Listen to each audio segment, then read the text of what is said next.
RMC. Info, talk, sport. RMC. After Foot. Intégrale Coupe du Monde. Gilbert Bribois. Et oui, l'after continue jusqu'à 1h du matin. Comme tous les soirs, nous sommes en direct du Qatar, ici à Doha, dans notre studio avec Daniel Riolo qui est là. Salut Daniel. Bonsoir les amis.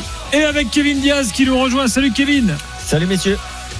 Tout à l'heure jusqu'à 1h du matin, Nico Villas, Thibaut Jean-Grande seront là, toute l'équipe avec leurs invités, avec vous, les auditeurs d'RMC de l'After qui voulaient participer. On vous attend évidemment entre minuit et 1h également. Vous pouvez, si vous voulez venir en studio, envoyer un mail à Max du Standard. Vous envoyez un mail sur standard@rmc.fr. L'After est là, l'émission qui dit tout haut ce que le monde du football pense tout bas, avec les 2 premiers huitièmes de finale. On a les affiches. Donc l'Angleterre qui affrontera le Sénégal et les Pays-Bas qui joueront contre les États-Unis. Et puis on aura des invités ce soir ici à Doha. Vous savez que notre studio est toujours ouvert. Tout à l'heure nous aurons des invités sénégalais, Daniel, qui étaient au match, parce que là le Sénégal est en feu ce soir. Et qui doivent être très contents. Exactement. Et nous aussi on était au match. On était au match. Alors nous on était du côté, on s'est retrouvés avec des billets, on était avec les Équatoriens. Ouais. Kevin, Daniel est allé au match. Ah bravo. Avec les Équatoriens. Et j'ai appris une super chanson. C'est ton combienième match? Je dois dire en chanson, franchement, les Équatoriens, c'était bien. C'était bien. Ouais, c'était. Ouais. Tu sais, toi qui aimes bien les chansons de stade et tout. Ah moi j'adore. Ouais, ils sont forts. Les Sudam, ils sont forts pour ça. Ah, j'ai envoyé à Daniel la vidéo des Argentins, du vestiaire argentin après la victoire contre le Mexique. Quoi. Mais les mecs ils font vraiment une chanson. Quoi. Les mecs sont des chanteurs. Vous avez vu la polémique sur ce vestiaire? Ouais, j'ai vu. Le maillot mexicain de Messi. Ouais. T'as vu ça, Daniel? Non. En fait, Messi, il a échangé son maillot avec un Mexicain.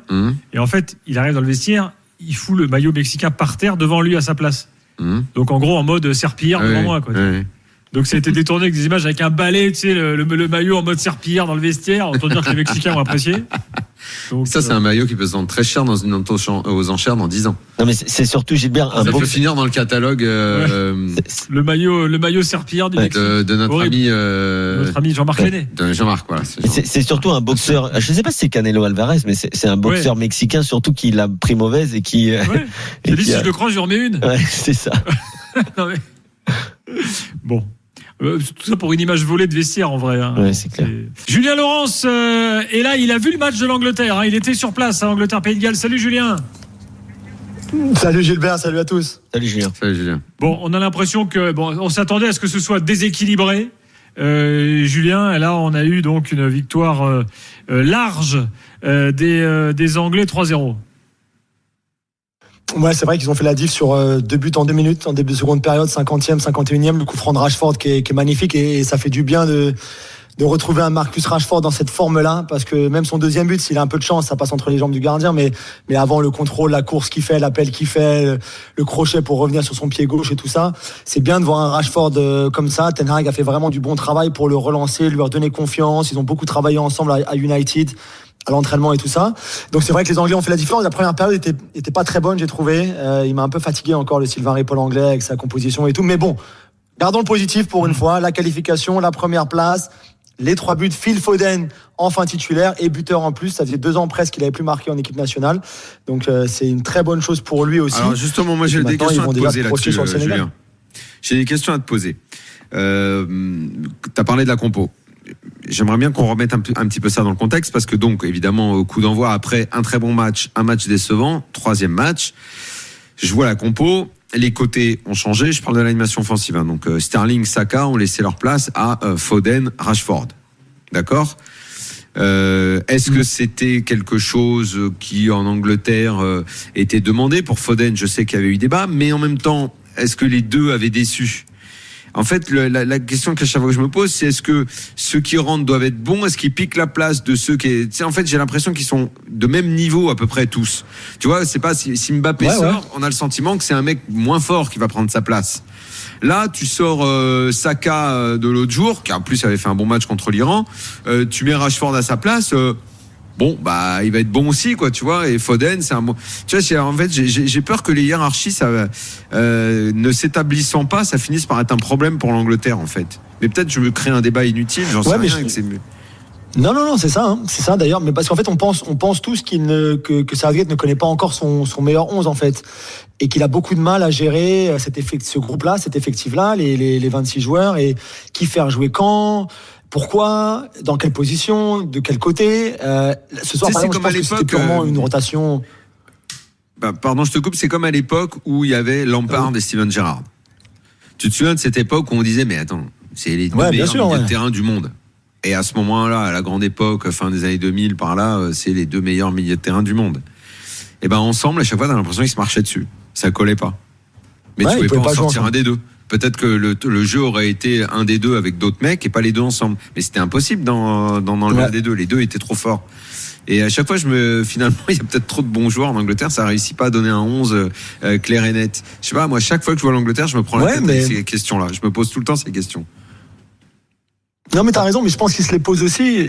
Ce soir, juste pour finir, je pense que c'est vraiment la rotation d'un troisième match de poule, et il n'allait pas faire débuter une troisième fois d'affilée Saka et Sterling, surtout qu'en plus Sterling avait été très mauvais lors du match contre les États-Unis, et que la grande polémique, en tout cas le grand débat en Angleterre, ça avait été depuis pourquoi est-ce que Phil Foden est resté sur le banc, pourquoi est-ce qu'il a joué que 19 minutes. Donc de toute façon, il était obligé de faire débuter Foden, sinon c'était ne serait-ce que pour calmer le jeu, sinon ça aurait été l'incendie de fou. Donc il était obligé de le faire. Après, effectivement, c'était Saka, Rashford, mais Rashford qu'on avait vu très bon entrer en jeu contre l'Iran, je pense méritait aussi dans un sens sa titularisation. Et donc après oui, tu fais des choix. Grealish par exemple semble simplement être un remplaçant, un super sub, parce que lui il fait que entrer en jeu, il a même pas été titularisé. Donc on verra bien contre les Sénégalais, mais je pense quand même. Alors c'est un grand fan de Sterling. Et après Saka, c'est vrai que sur ce côté droit-là, Foden, je pense qu'il est plus un joueur axial pour moi, encore une fois, mais peut-être pas pour Sylvain Ripoll anglais, mais pour moi. Et après, on verra les choix qu'il va faire, mais je pense que lui aussi a beaucoup de soucis avec ces joueurs-là et savoir qui choisir. Moi, je pense quand même que cette attaque, intrinsèquement, je pense que c'est la meilleure. Marcus Rashford qui retrouve ses qualités, il faut pas oublier. Pour moi, c'est un des plus grands talents du football européen. Moi, je suis d'accord avec toi, Kevin. C'est un type qui, oui, a eu des problèmes dans sa tête, a eu des trous, mais potentiellement, c'est un gars qui peut jouer la concurrence de Mbappé dans les meilleurs joueurs européens. Franchement, après le mental au très haut niveau, ça fait aussi la diff. C'est pour ça que Mbappé est devant aujourd'hui. Mais potentiellement, Rashford, c'est. Non, bien sûr, Mbappé est devant, mais tu vois, je mets Marcus Rashford au même niveau que des Raphaël Leao, des joueurs qui vraiment ont le potentiel pour être dans le top 10 derrière Mbappé et Haaland, quoi, parce que vraiment c'est un joueur. Alors on sait aussi pourquoi il a eu des soucis, quand même. Il a donné énormément d'énergie avec son association, avec ce qu'il a fait hors du terrain. Je pense que ça lui a aussi pris. Mais tu vois, il y a un truc, Julien, par exemple, il fait plus des coupes un peu bizarres là comme il faisait. Moi, je trouve que les coupes de cheveux, ça dit beaucoup sur l'état de conscience ou l'état de concentration d'un joueur. Et là, il est revenu à une coupe de cheveux très basique, et je trouve qu'il est bien meilleur depuis qu'il est plus sobre dans sa coupe de cheveux et dans son jeu. Ouais, peut-être. Alors leur coiffeur, il est quand même là. Ils ont fait déplacer leur coiffeur, ils ont payé le voyage au coiffeur. Mais c'est vrai, c'est un peu plus sobre que ça l'a été. Mais je pense qu'il s'est perdu un moment. Je sais pas si tout ce qu'il a fait caritativement a pu le distraire dans un sens, a pu le gêner dans son football. J'ai un peu du mal, pour être honnête, j'ai un peu du mal à le croire, même si c'est beaucoup d'énergie. Il a fait tellement de bonnes choses, il a été tellement applaudi dans tout le pays que, au contraire, ça aurait dû le booster, pour moi. Après, je pense qu'il s'est perdu parce qu'il a eu des entraîneurs qui étaient des grandes pipes à Manchester United et que tu pouvais rien en faire, et que lui, il a besoin d'être structuré, encadré, entouré, et que c'était pas du tout le cas ni avec Solskjaer ni avec Rangnick. Donc je pense que de ça il a beaucoup souffert aussi, du bordel ambiant de United. Et là, comme par hasard, avec le retour, avec l'arrivée de Ten Hag et le retour de quelque chose de beaucoup plus structuré, beaucoup plus discipliné et beaucoup plus en place, forcément il est bien meilleur. Alors, la première phase, faisons un petit bilan quand même. On a 2 victoires, 1 nul pour les Anglais. On a un Harry Kane qui finalement n'est pas hyper buteur pour l'instant. Julien, mais enfin tout de même, est-ce que tu as l'impression d'une équipe qui monte en puissance, ou est-ce que toi tu restes quand même toujours un peu mesuré, ta fameuse théorie du Sylvain Ripoll anglais, tout ça, et tu te dis non, j'attends de voir ce qui va se passer. Quel est l'état d'esprit, le tien, et l'état d'esprit général en Angleterre? Ouais, on reste un peu sur notre fin en Angleterre et moi aussi, je l'avoue. On l'a souvent dit dans l'émission. Pour moi, c'est un effectif exceptionnel, vraiment. Alors, j'avais un débat l'autre jour avec un journaliste, un pote à moi du Télégraphe, qui disait mais non, 2006 c'était meilleur. Voilà, on essayait de comparer par rapport aux effectifs précédents des autres coupes du monde. Pour moi, c'est du très très haut niveau ce qu'il a. Même défensivement, même si effectivement on peut parler de Maguire, de Stones, je comprends bien, c'est pas Beckenbauer mais Baresi, mais je pense que c'est quand même des joueurs solides si tu leur mets un vrai plan de jeu sur la table. Je pense que tu as des très bons latéraux. Après, du milieu à l'attaque, pour moi, c'est exceptionnel. Donc je reste un peu sur ma fin, les Anglais aussi par rapport au fond de jeu et au jeu développé. Après, le moment où si ça clique et si ça se met en place, je pense qu'il peut faire très mal. Je pense qu'on va se diriger vers un France-Angleterre en quart de finale, ce qu'on savait déjà depuis le tirage. Et je pense que ça peut faire très mal si ça se met en place et si ça commence à bien jouer ensemble. Mais si tu prends 2 victoires, un match nul, même si le nul contre les États-Unis était vraiment ennuyeux, mais t'as marqué beaucoup de buts, t'as marqué 9 buts en 3 matchs quand même. Même si tu as joué contre des équipes moyennes, c'est pas grave, c'est très positif. Kane ne marque pas, mais il fait encore passe d'aise ce soir, il fait passe d'aise contre l'Iran. S'il est dans ce rôle-là et que d'autres marquent à sa place, il n'y a pas de problème, t'as pas besoin qu'il finisse meilleur buteur comme il y a 4 ans. Voilà. Et après, la question c'est effectivement, sur la compo d'aujourd'hui, le Henderson, Rice, Bellingham, je le voyais venir de très très loin. Et je pense que le conservatisme à un moment du Sylvain Ripoll anglais pourrait revenir, mais ça peut les faire gagner, c'est pas la question. Je veux pas, il fait ce qu'il veut. Mais je pense qu'il va revenir vers quelque chose comme ça pour les 8e de finale. Il aura peut-être raison. Ils sont forcément favoris contre le Sénégal, c'est logique. Mais je pense que les Sénégalais peuvent leur causer des problèmes, en tout cas dans le côté physique, dans le côté on vous attend, venez, parce que ça reste quand même une équipe qui parfois avec le ballon a aussi du mal contre des blocs bas à créer beaucoup de choses. Bon, voilà pour les Anglais. Moi, je continue de les mettre vraiment. Après, c'est sûr que s'ils croisent la France en quart, ça va être. Ce sera un gros match. Mais pour moi, ils ont le niveau dernier carré. En dessous, quand même, dans l'impression qu'ils nous ont donné, en dessous de la France, en dessous du Brésil, en dessous de l'Espagne, par exemple. En dessous, oui et non. Pas en dessous d'eux. Ouais. Pas en dessous. Moi, je suis d'accord. La France a l'air très forte, mais s'il y a France-Angleterre demain, tu peux pas mettre ta main au feu que les Bleus gagnent. Il y a trop de qualité chez les Anglais. Ouais, et puis pour que si ça, tu vois, des Rashford, des Kane, enfin il y a trop de bons joueurs pour être. Si la France se fait éliminer par le Sylvain Ripoll anglais, là, il y aurait absolument rien de honteux à tomber contre une équipe de vedettes de la Première Ligue quand même. Non, mais c'est sérieux. Non, mais c'est clair. On est face à un très gros 11 quoi. Il y a un moment, il faut respecter les Anglais. Vraiment, ceux qui me disent la France est favorite, je dis ok si vous voulez, mais bon, pour moi c'est totalement ouvert. C'est 50-50 parce qu'il faut pas oublier, comme dit Daniel quand même. Alors je sais qu'en France, on a toujours, on aime bien un peu railler les Anglais, mais les Anglais restent quand même sur une finale de l'Euro perdue au penalty face à une très très belle équipe de l'Italie. Ils restent face à une demi-finale de Coupe du Monde 2018. Donc quand même, sur les 2 dernières compétitions, ils ont été bons. Alors peut-être pas dans le jeu, mais ils ont eu les résultats. Et comme dit Daniel, attends, alors je sais encore une fois que tout le monde ne suit pas la Première Ligue, mais quand même, c'est des sacrés joueurs qu'ils ont. Même si derrière, moi j'aurais préféré voir un autre gardien, voir un autre défenseur. Ok, mais que ce soit comme a dit Julien, les latéraux, le milieu de terrain, les attaquants, ils ont 6 attaquants de grande classe. Eux et le Brésil, c'est les meilleurs attaquants. On dit qu'en France, on en a, oui, c'est vrai, mais eux, ils ont que des attaquants qui jouent dans les plus grands clubs européens. Il n'y a pas de Bundesliga, il n'y a pas de Leverkusen, il n'y a pas de Mönchengladbach dans les attaquants qui jouent dans cette équipe anglaise. C'est que du top 5, top 6 de Première Ligue. Notre ami Maguire, il était comment, Julien ? Mais il a fait moins de têtes que contre les États-Unis. On s'était régalé, bien sûr, ensemble l'autre jour. Mais non, mais ça reste solide. Alors après, en face, il faut le rappeler quand même. C'était le Pays de Galles qui est très moyen, qui a perdu en plus Bale et Ramsey. De toute façon, qui pouvait plus qu'avancer plus déjà avant qu'ils sortent. Donc ça, c'est plus simple. Donc encore une fois, pour revenir à ce qu'on disait tout à l'heure avec Daniel et Kevin, c'est aussi dur de juger. Je trouve par rapport à cette poule-là où ils ont explosé l'Iran, mais voilà, c'était pas non plus le niveau de cette équipe d'Iran. Après, il y a ce match très très décevant contre les États-Unis qui était pourtant prenable. Et donc après, cette victoire contre des Gallois très très limitée et qui en plus ont perdu Bale et Ramsey. Donc c'est un peu compliqué, mais défensivement, ça a quand même tenu, même si tu prends 2 buts en fin de match contre l'Iran, mais sinon ça tient bien quand même. Peut-être ce qu'on pourrait dire juste, c'est qu'ils n'ont pas vraiment été testés non plus. Et que quand tu vas arriver au match coup près maintenant, Sénégal, après potentiellement les Bleus, ce manque-là d'adversité à un moment, on l'a vu contre les Américains. Me rappelle-t-on, on était ensemble dans le studio il y a 2 ou 3 fois où c'est chaud sur leur but et ils s'en sortent juste. Il y a la frappe de Pulisic sur la barre. Donc, sans être vraiment testés, il y a parfois ils ont été un petit peu fragilisés, j'ai trouvé défensivement.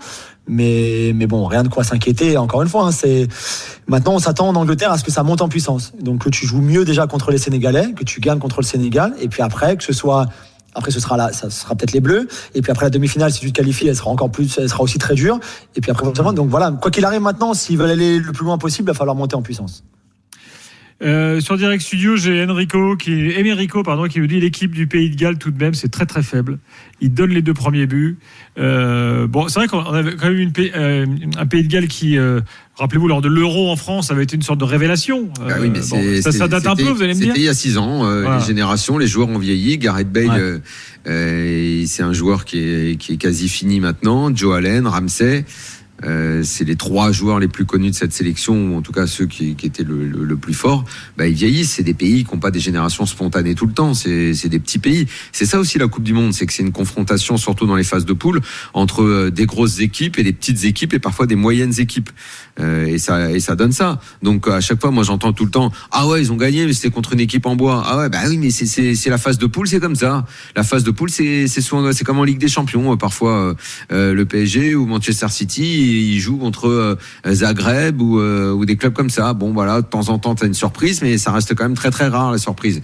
Souvent la baston, c'est pour qui fait deuxième, et parfois t'as une surprise, mais c'est rare quoi. Au final, on va avoir probablement à chaque fois ce qu'on attendait comme qualifié.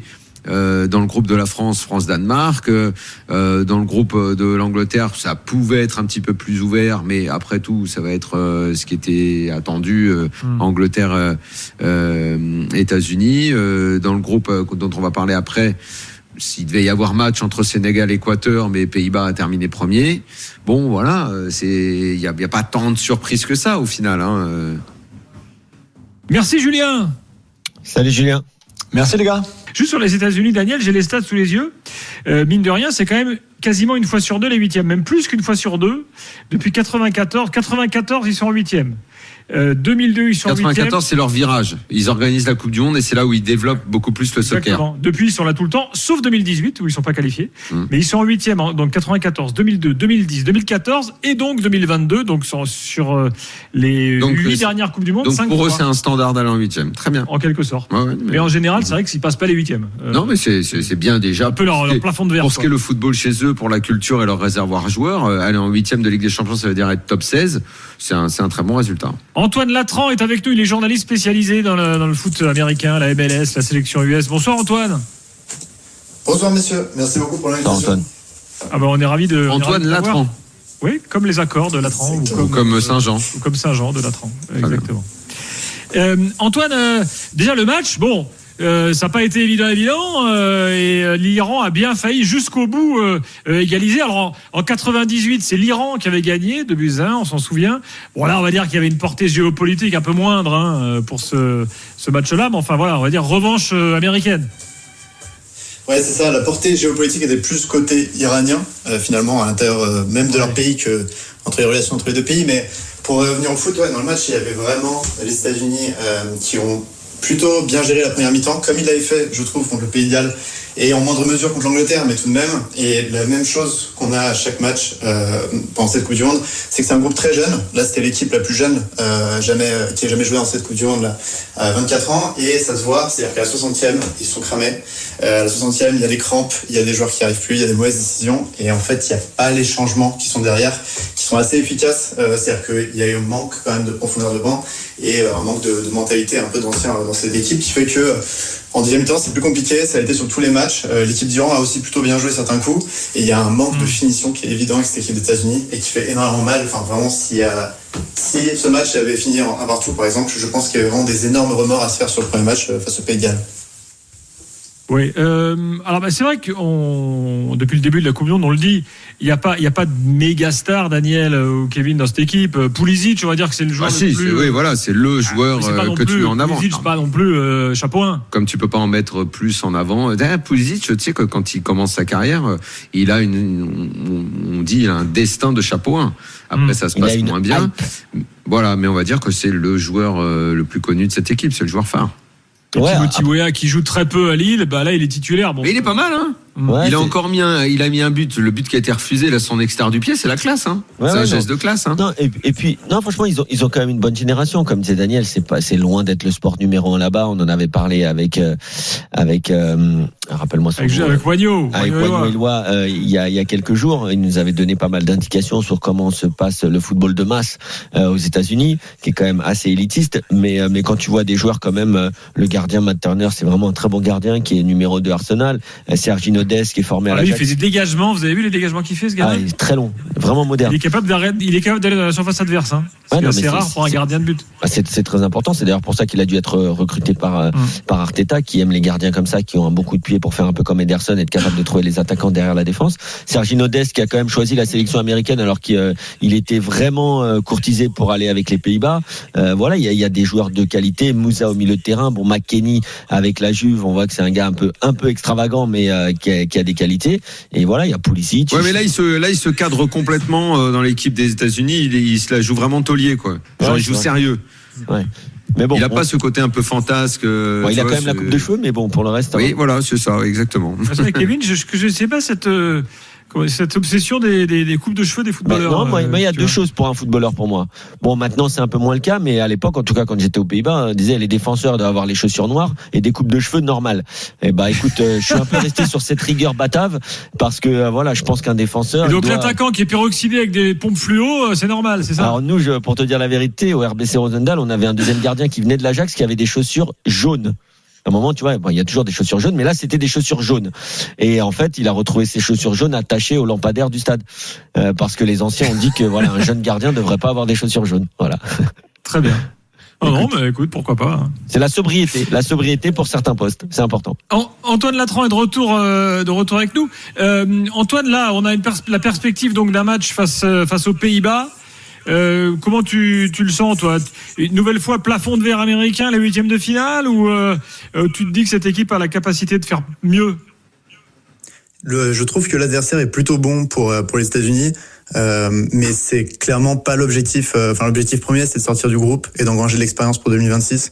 Là, il y a un adversaire qui fait un mondial plutôt bon, mais sans non plus surprendre qui que ce soit, les Pays-Bas, et c'est un test à la hauteur des États-Unis qui ont l'habitude de jouer quand même des grosses nations en CONCACAF, et à chaque fois que ça a été le cas face au Mexique notamment, ils ont réussi à battre le Mexique avec beaucoup d'envie. Donc les gros adversaires, ça ne fait pas peur, c'est plus justement contre des grosses puissances comme on l'a vu contre l'Angleterre, qui maîtrisent leur match plus que contre des petites équipes comme on l'a vu là, Pays de Galles ou l'Iran. Donc ils arriveront en outsider, ils sont meilleurs comme ça. Ça permet à leur milieu de terrain notamment, vous en avez parlé de McKennie, mais il y a aussi Tyler Adams qui fait une super Coupe du Monde, ou Yunus Moussa de ses côtés. Donc ça permet à cette équipe de développer un peu son jeu. Maintenant, il reste un gros problème, comme je le disais plus tôt, c'est la finition. La finition qui est terrible dans cette équipe et qui fait perdre énormément de points. Il n'y a pas de numéro 9. Et il y a aussi la question de Christian Pulisic, qui est sorti sur blessure, qui est en train de passer les scanners actuellement. Et reste à voir si ça serait coup dur, ça. Match. Oui. Alors, c'est où finalement qui s'est blessé alors? Apparemment à l'abdominal, mais il y a des solutions sur le banc. Je sais pas si vous connaissez, vous parliez un petit peu de Première Ligue un peu plus tôt, mais Brendan Aronson fait une super saison à Leeds, et puis il y a aussi le jeune Gio Reyna qui est souvent blessé, mais qui est en forme là pour cette Coupe du Monde et qui a très peu joué jusque-là, et ça m'étonnerait pas qu'on le voit un petit peu contre les Pays-Bas. Antoine, merci beaucoup. On te retrouvera peut-être qu'on te repassera un petit coup de fil en huitième. Évidemment, c'est un match qu'on va suivre, qui sera programmé ce week-end. D'ailleurs, je vous ai pas donné la programmation. C'est un match de samedi, ça, non? Oui. 16h, ouais. Samedi 16h, heure française, et l'autre match entre le soir, Angleterre. Non. Angleterre-Sénégal, c'est pas samedi soir? Non, c'est premier du groupe C contre le deuxième du groupe D. Donc le premier du groupe B, ce sera dimanche soir à 20h. Après la France. Ouais, le match Angleterre-Sénégal. Oui, c'est ça. Dimanche soir, 20h. Oui, bien sûr. Oui. Merci Antoine. Et une petite info iranienne. Alors, vous savez qu'en Iran, là, en ce moment, il y a des scènes de liesse dans les rues après la défaite. En fait, pourquoi? Vous retrouvez des infos sur rmcsport.fr. Parce que malgré le boycott de l'hymne national lors du premier match, l'équipe nationale iranienne est considérée comme par beaucoup de manifestants en Iran comme trop timide vis-à-vis des autorités, voire même pro-pouvoir. Et du coup, ce soir, après l'élimination, certains sont allés fêter l'élimination dans les rues. Contre Alors, il y a les une autre États-Unis, information. pourtant. Oui, non, mais effectivement. Et il y a une autre information qui nous est arrivée aujourd'hui, qui vient de CNN. CNN explique qu'il y a des familles de certains joueurs iraniens qui ont été menacés de représailles si jamais les joueurs, en gros, faisaient montre d'un peu trop de soutien aux manifestations en Iran. Donc bon. Si ça, c'est le cas, effectivement. Ça doit pas être facile quand même pour les joueurs. Ah, évidemment. Non, c'est pas simple. En plus, les joueurs avaient plutôt, au début, vraiment été du côté des CNN manifestants. parle de menaces de violence et de torture contre les familles des joueurs. Les joueurs s'étaient exprimés, ils n'avaient pas chanté l'hymne. Je veux dire, l'équipe de foot, je l'avais quand même trouvé très courageuse. Peut-être pas assez pour certains, du coup. Voilà. En tout cas, voilà. C'est tout à fait vrai ce que tu as dit. C'est tout à fait vrai ce que tu as dit sur la célébration ce soir dans les rues. Ouais, mais alors c'est qu'une partie des Iraniens. Alors, faut expliquer la raison parce que Daniel comprenait pas trop. C'est qu'en fait, avant de partir au Qatar, la fédé iranienne de foot et le gouvernement ont eu un peu peur qu'il y ait un geste très fort, une sorte de manifestation de soutien de la part des joueurs. Du coup, ils ont organisé une visite de l'équipe au palais présidentiel avec Raisi, avec photo à la fin. Il y avait un maillot floqué Raisi. Ah oui, donc ça n'a pas dû plaire aux manifestants, évidemment. Ah, c'est pas passé du tout. Et alors, il y a une partie, c'est vrai, qui s'est carrément retournée contre l'équipe, et l'autre qui ne s'est pas retournée.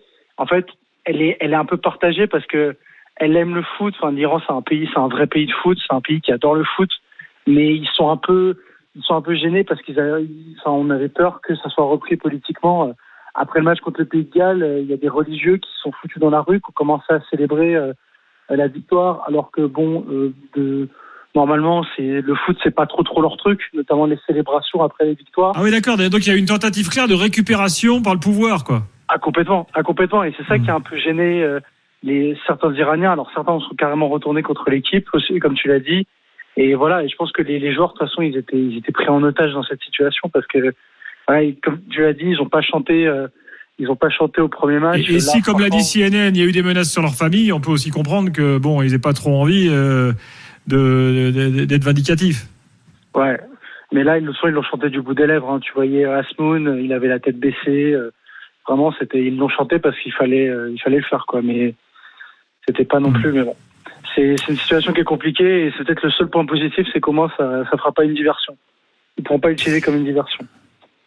Arthur, merci en tout cas pour ton témoignage. Et puis à très bientôt dans l'after. Ouais, à bientôt. Salut. Merci Arthur. Salut Arthur. Salut. Donc on vous dit, nous on était au match. C'était pas un grand match. En termes de football. En termes de football, en fait, c'est quand c'est ton équipe qui joue. Tu t'en fous, tu veux dire. Ouais. Pas envie. J'ai compris. Parce que c'est le résultat qui compte. C'est parce que tu vois, c'est au niveau émotionnel, c'est vraiment très très très. Non mais c'est pour ça. Le match était sympa pour ça. C'est les reversements de situation, le but de Koulibaly juste après le but équatorien, ça c'était fou. Et surtout qu'en fait, nous on avait peur d'une chose parce que le Sénégal souvent c'est son propre adversaire et on savait pas dans quel état d'esprit ils allaient aborder ce match parce que souvent quand il faut faire un gros résultat et qu'il faut y aller à la castagne et tout, des fois il y a de la retenue un peu, il y a de la peur un peu. Mais là, vu qu'il n'y avait aucun calcul à faire. Voilà, la Castade, ils y sont allés, parce que physiquement, ils ont bouffé les Équatoriens. Hein. Oui, mais parce que là, ils se sont surtout créés rapidement des occasions. Oui. Je pense qu'ils, vite fait, ils ont même montré qu'ils étaient supérieurs, alors que c'est pas forcément le match que j'attendais. Parce que techniquement, j'avais bien aimé les Équatoriens depuis le début de la compétition, et je me suis plus dit, si les Sénégalais peuvent leur faire mal, c'est dans la transition, une récupération, les attaquants rapides, on va essayer de les trouver. Et en fait, c'est pas vraiment ce qu'on a vu. Dès que Gueye a eu son occasion au début de partie, la frappe qui passe juste à côté. Ça, plus d'autres situations, plus je disais mais qu'est-ce que font les Équatoriens ? Soit c'est eux qui sont timorés, il n'y avait pas un énorme pressing du Sénégal, donc c'est pas ça qui les a fait déjouer. C'est juste que le Sénégal aujourd'hui était plus entreprenant. Ouais. Et les autres savaient pas vraiment, comme on l'a dit tout à l'heure, un peu le cul entre deux chaises, on défend pas. Ouais. Même leur public, nous on était avec eux, il se trouve que nos billets étaient avec les Équatoriens. Il lançait des chants, dont celui dont on a parlé que j'adore, mais ça partait et ça s'éteignait. Ouais. Ils étaient là avec leur si c'est poué. Et puis ça partait pas complètement finalement. Comme ils regardaient tous, ouais, le nul ça va bien nous suffire. Ouais, le nul ça va bien nous suffire. Finalement, d'ailleurs, les supporters sénégalais faisaient plus de bruit en fait. Ils étaient moins nombreux. Ils ont égalisé, et quand ils ont égalisé, je crois qu'ils se sont dit bon bah allez c'est bon. C'est fini. L'histoire elle est bouclée, et quand ils l'ont pris dans la foulée, là ça les a tués. Mais ça les a tués. Mais parce que les Sénégalais en fait, émotionnellement en fait, je pense que ce que les supporters au stade ont mis, c'était parce que moi j'ai rarement autant stressé pour un match, alors que ça fait très longtemps que je regarde des matchs, mais j'étais tellement dans l'émotion que j'avais même les larmes qui montaient aux yeux, tellement c'était, parce que j'avais peur qu'on soit pas à la hauteur. Mais quand j'ai vu Aliou Cissé, par rapport à quoi? Parce que tu disais l'occasion elle est trop belle, on a les moyens d'aller en 8e. On a les moyens d'aller en 8e, mais souvent cette équipe, des fois tu sais pas, elle va te surprendre. Et surtout le coach, on savait pas quelle composition il allait mettre, parce que depuis le début de la compétition, il mettait un milieu entre guillemets de bétonneur avec 3 milieux défensifs, et ça ne crée pas de jeu. Et le Sénégal avait un problème de transition entre son milieu et son attaque. Ouais, mais est-ce que t'avais quelqu'un t'avais quelqu'un pour faire ça? Je pense que c'est le mouvement qui crée ça, si t'as pas un joueur pour le faire. Oui, parce que ça c'est un problème un peu récurrent, c'est cette tendance un peu à être un peu défensif, et c'est vrai que ça manque d'un milieu. Non, mais ajoutez autre chose dans le contexte général, les gars. Sadio Mané pas là. Quand tu prends le 11 de départ, à l'exception, de Koulibaly, qui est un joueur, voilà, on peut dire, de ce niveau défenseur central, chapeau 1. Tu peux ajouter Gay, parce qu'en Mendy, fait, le gardien, ouais. L'idée, c'est l'histoire récente, c'est que tu prenais du gardien, Mendy, Koulibaly, Gay, Mané, t'avais des joueurs qui jouaient dans des clubs de très haut niveau. Sauf que Mendy, il a fait un premier match, t'as flippé, tu dis c'est qui, c'est le cousin qui est venu. Koulibaly, lui, ça va, il tient là, lui, ok, pas de problème. Costaud. Gay, ça dépend des jours, mais enfin, il répond quand même. Et devant, il n'y a plus personne. Donc là, tu perdais beaucoup. Donc ça pouvait faire un peu équipe Ligue 1 quand même. Tu perdais quand même beaucoup en qualité, quoi. Tu perdais beaucoup en qualité, mais c'est pas juste en qualité, parce que Sadio Mané, sa présence, ça va au-delà, ça va au-delà. Ça donne confiance. Il rassure les mecs avec un regard, il dit mais si, tu peux, allez, vas-y. Exactement. Et puis, il emmène l'équipe, surtout, quand on l'a vu à la dernière CAN, il a porté l'équipe sur son dos parce que il était en mission. Il a décidé que, les gars, on y va, on va gagner. Et quand il est comme ça, quand t'as un général, un lieutenant, et des fois, par exemple, pour faire une comparaison avec le PSG, des fois, il manque de ça. Quand il est sur le terrain, les joueurs se subliment. Et il a manqué, et les joueurs étaient un peu perdus, mais maintenant que tout le monde sait qu'il est forfait et que les joueurs sont complètement concentrés, ils savent que ils doivent prendre une responsabilité. Ils l'ont fait aujourd'hui. Un joueur comme Ismaël Assar, par exemple, bon match, Ismaël Assar. Il a pris ses responsabilités. Il a mis le feu à la défense équatorienne, lui. Parce qu'il a été critiqué au Sénégal, parce que on trouvait qu'il jouait comme s'il avait le frein à main un peu. Et là, aujourd'hui, il a pris ses responsabilités, et même il a pris le penalty alors que tout le monde était en train de le critiquer. Donc, bravo à lui. Et ça, il l'a très bien tiré en plus. Il a magnifiquement bien tiré. C'est inarrêtable. Il a pas flippé en mettant genre je vais mettre une sacoche et on voit ce qui se passe. Il l'a placé, il a été posé, calme. Il a bien mis. Parfait. Et mais ça dépend. Ça vient. Non, vas-y. Ça vient aussi du fait que Aliou Cissé a mis un milieu de terrain avec des gens qui sont un peu plus joueurs, parce que quand tu mets Pape Gueye, il peut te trouver des attaquants avec de la justesse dans des passes. Il fait des passes et puis il court dans l'espace pour recevoir un ballon, ou bien pour ouvrir un espace pour l'attaquant qui vient de partir en emmenant un défenseur. Donc quand c'est des choses comme ça et qu'il y a du mouvement, et il y a le petit Iliman Ndiaye qui est rentré, depuis qu'il est rentré face au Qatar et que tout le monde l'attendait, il contrôle le ballon, il ose attaquer les défenseurs, alors que. Mais c'est souvent, comme tu dis, une affaire de mouvement, d'oser jouer et d'être un petit peu ambitieux. Ouais. Souvent, il y a une espèce de prudence exagérée, de pas vouloir se livrer. C'est souvent ce qu'on voit, même, je dirais presque même qu'il y a une tendance un peu historique des équipes africaines en Coupe d'Europe en Coupe du Monde, pardon, à être un peu timorées de ce côté, à pas se lâcher complètement, sauf s'il y a un leader qui va leur dire, comme Mané qui vous manque, on y va ou on n'y va pas, qu'est-ce qu'on fait? On joue, on n'est pas là juste pour regarder ou pour défendre. Autre stratégie, c'est quand elles sont dos au mur qu'elles se réveillent. On regarde le Cameroun l'autre jour, ils se font balader, puis là tout à coup, il y a comme un déclic. Mais forcément, la question se posera, qu'est-ce que tu vas faire contre l'Angleterre? T'as pas les moyens d'aller faire le jeu contre eux, donc tu vas les attendre. Tu vas espérer. Je sais pas si vous voulez prendre la parole, allez-y les gars, ou alors vous avez un porte-parole, je sais pas. Il peut parler de foot. Mais quand il s'agit de foot, je commence à parler pendant des heures. Mais oui, je pense que contre l'Angleterre, Aliou Cissé va peut-être être tenté de les attendre, mais je pense pas qu'il faut mettre un milieu de 3 bétonneurs, parce que sinon tu vas pas créer de jeu. Si tu crées pas de jeu, tu vas pas marquer, parce que il faut quelqu'un qui puisse faire une passe juste vers l'avant avec lancer une flèche comme Ismaïla Sarr, parce que l'Angleterre sera assez haut, je pense. Oui, ils vont garder le ballon, ils vont essayer de le garder. On va leur laisser le ballon avec plaisir. On va faire une Giroud. Non, mais contre l'Angleterre, il faut que tu aies un Edouard Mendy stratosphérique. Ouais. Il faut que tu aies Koulibaly qui s'occupe un peu d'Harry Kane en mode Ligue des Champions. Pas un problème. Voilà. En fait, il faut que tu aies tout le monde à 110%. Les côtés défensifs me font un peu peur au Sénégal. Mais Jacobs, il fait une bonne rentrée. Oui, d'accord. Une bonne rentrée dans cette Coupe du Monde. Ouais, mais là, ça va être du haut niveau sur le côté. Kevin, vas-y, Kevin. Du Foden, du Sterling, du Rashford, c'est autre chose que les attaquants équatoriens. C'est vrai, mais si je puis me permettre, en 2002, c'était du Thierry Henry, du Trezeguet, du De Sailly. Oui, mais alors je vais te dire, moi je pense que l'équipe de 2002 est largement meilleure que celle-là. Au niveau de leadership, il y avait plus de caractère dans l'équipe. Mais ça compte beaucoup. Et en face, t'as une équipe qui s'est liquéfiée, qui avait pas la tête. En fait, tout ce que je veux dire, c'est que dans le foot, on sait jamais. Tout est possible. L'Angleterre, sur le papier, est supérieure au Sénégal, on le sait. Mais toi, tu veux ton France-Sénégal en quart de finale, toi? Mais pourquoi pas? France-Sénégal en quart de finale, pourquoi pas? C'est quelque chose que je pense que les Français veulent. Si c'était Sénégal-Arabie Saoudite aussi. Pourquoi pas? Alors on a vu aussi le show de la Diouf après le match sur le terrain, évidemment, et il a pas pu s'empêcher, Diouf. Et puis un hommage de Koulibaly à Pape Bouba Diop, qui est disparu un 29 novembre. Oui, donc, il y a 2 ans aujourd'hui. 2 ans aujourd'hui. Donc, et en fait, il y a un groupe de supporters sénégalais qui s'appelle Ultra 221 qui a pris l'initiative d'imprimer des portraits comme ça pour le montrer. Après, les joueurs ont pu montrer ça à la fin. Un grand hommage à Pape Bouba Diop qu'on n'oublie pas et qui est un très bon souvenir pour nous et pour vous. Si, c'est un moment d'histoire du foot. Et nous, ce qu'on aime, c'est les moments d'histoire du foot. Je vais vous raconter une histoire quand même, parce qu'en 2002, moi j'étais en Corée, au Japon, quand la France est éliminée. T'as toute l'équipe des RMC là, 20 personnes. Je dis merde, on est quand même pas bien. Éliminé au premier tour, qu'est-ce qu'on fait? Et là, notre chef de l'époque, vous savez quoi? On va être à fond pour le Sénégal. Allez, go pour le Sénégal. Et puis alors là, tout le monde le Sénégal, les conférences de presse, on était partout. On l'a senti ça. On l'a senti ça depuis Dakar. Parce qu'en 2002, j'étais à Dakar, on l'a senti, hein. On l'a senti ce support-là. Et même de Thierry Gilardi, paix à son âme, on a senti tout ce support-là et ça nous a fait super plaisir. Voilà, c'était logique en fait. Finalement. Après, la plupart des joueurs évoluent en plus en Ligue 1. Oui, c'est vrai, on les connaissait. Et puis bon, francophone, c'était facile. Il y avait Metsu à l'époque. Oui. Johan Crochet nous rejoint. Salut Johan. Salut Gilbert, bonsoir à toutes et à tous. On va les laisser entre Hollandais avec Kevin. Oui, parce qu'alors on n'a rien vu nous, hein. Comme on était au match du Sénégal et en même temps. T'inquiète pas, donc, on n'a pas vu grand chose non plus. La dernière fois vous n'étiez pas d'accord, on va voir si cette fois vous l'êtes. Je pense qu'on va l'être. Et ouais, moi, c'est un match dans la lignée des 2 premiers, c'est-à-dire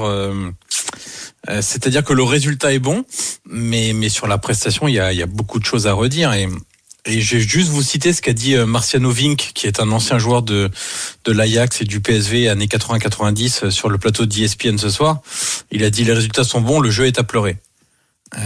Voilà, ça résume ce que sont les Pays-Bas depuis le début de cette Coupe du Monde. Et aux Pays-Bas, on n'aime pas dire ça, et ça plaît pas, parce que le jeu, c'est important. Ah non, ça plaît pas du tout. Et les éditos s'enchaînent pour parler du niveau de jeu de cette équipe. On avait même un édito après le match contre l'Équateur, appelant Van Gaal, et ça c'est le fameux toujours grand débat aux Pays-Bas, à lâcher son 3-5-2 et à revenir à un traditionnel 4-3-3, parce qu'on estime que la représentation nationale doit jouer avec ce système ô combien important dans l'histoire de ce pays-là. Mais plus qu'un problème de système, c'est un problème de mouvement et de vitesse. Moi, je trouve c'est très inquiétant parce que je vois pas de progrès à ce niveau-là.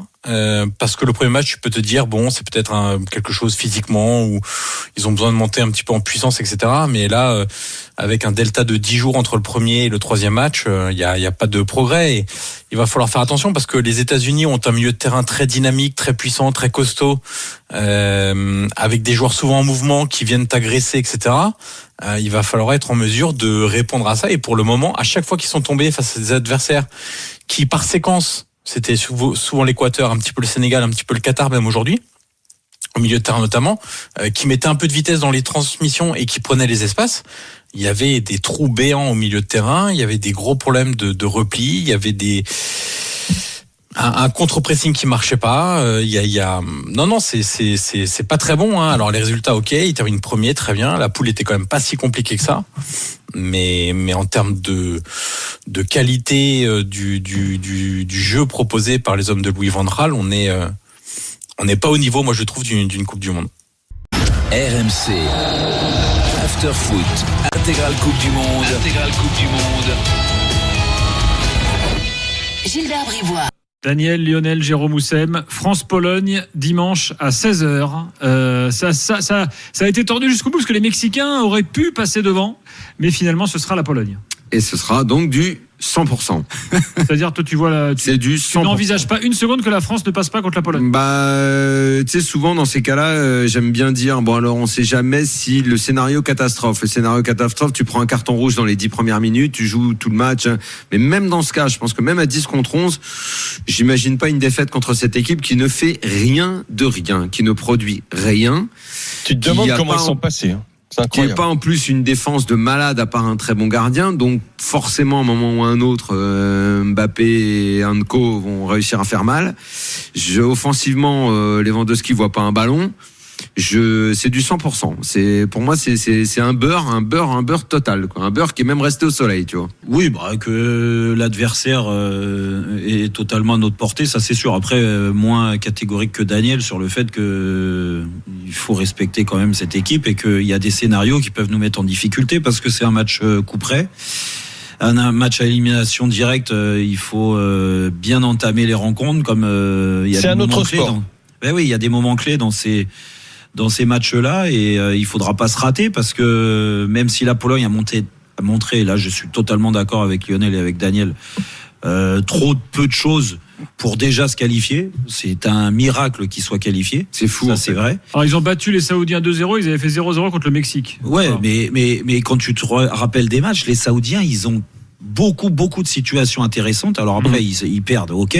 Contre le Mexique, c'est la même chose. Je suis même pas sûr qu'ils aient 3 occasions dans le match, les Polonais. Par contre, les Mexicains en avaient une dizaine, en étant mauvais déjà. Donc, ça veut dire qu'il y aura des situations. Cette défense, en effet, je suis d'accord avec vous. En plus de ça, on dit c'est un gros bloc défensif, ils défendent, mais en fait, ils concèdent tellement d'occasions.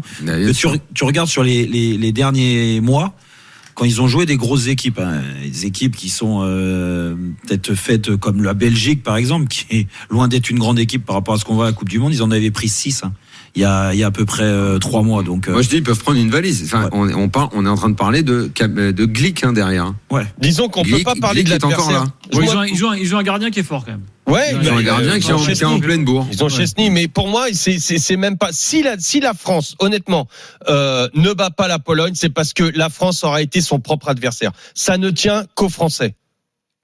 C'est ça. Bon, on est à peu près tous d'accord. Donc on est déjà dans le quart de finale. Non, franchement, faut jouer ce match. Non. Faut jouer ce match et jouer avec déjà nos dans qualités. France-Angleterre du 9 décembre. C'est vrai, par contre, et je suis d'accord avec Jérôme, là, tu entames un autre tournoi. Là, tu as le match couperé. Il faut on va voir comment psychologiquement, c'est là qu'on peut retrouver on peut trouver la France à être son propre adversaire. C'est que psychologiquement, on sait pas, est-ce que cette équipe est capable de le gérer? Je pense que oui, mais t'as des équipes qui se liquéfient face à l'enjeu.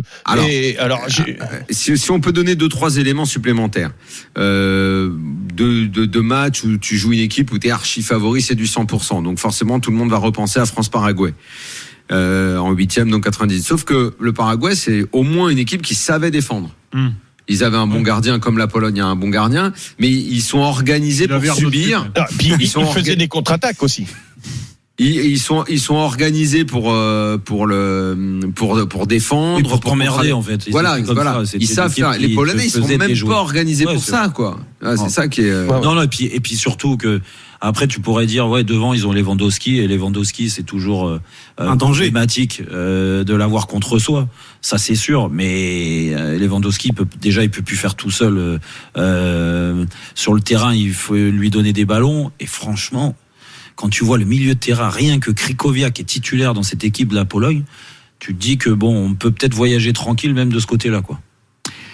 Alors France-Pologne, c'est une affiche assez rare dans les grandes compètes. Il y a les dernières fois en match officiel, c'était en qualif en 95. 40 ans.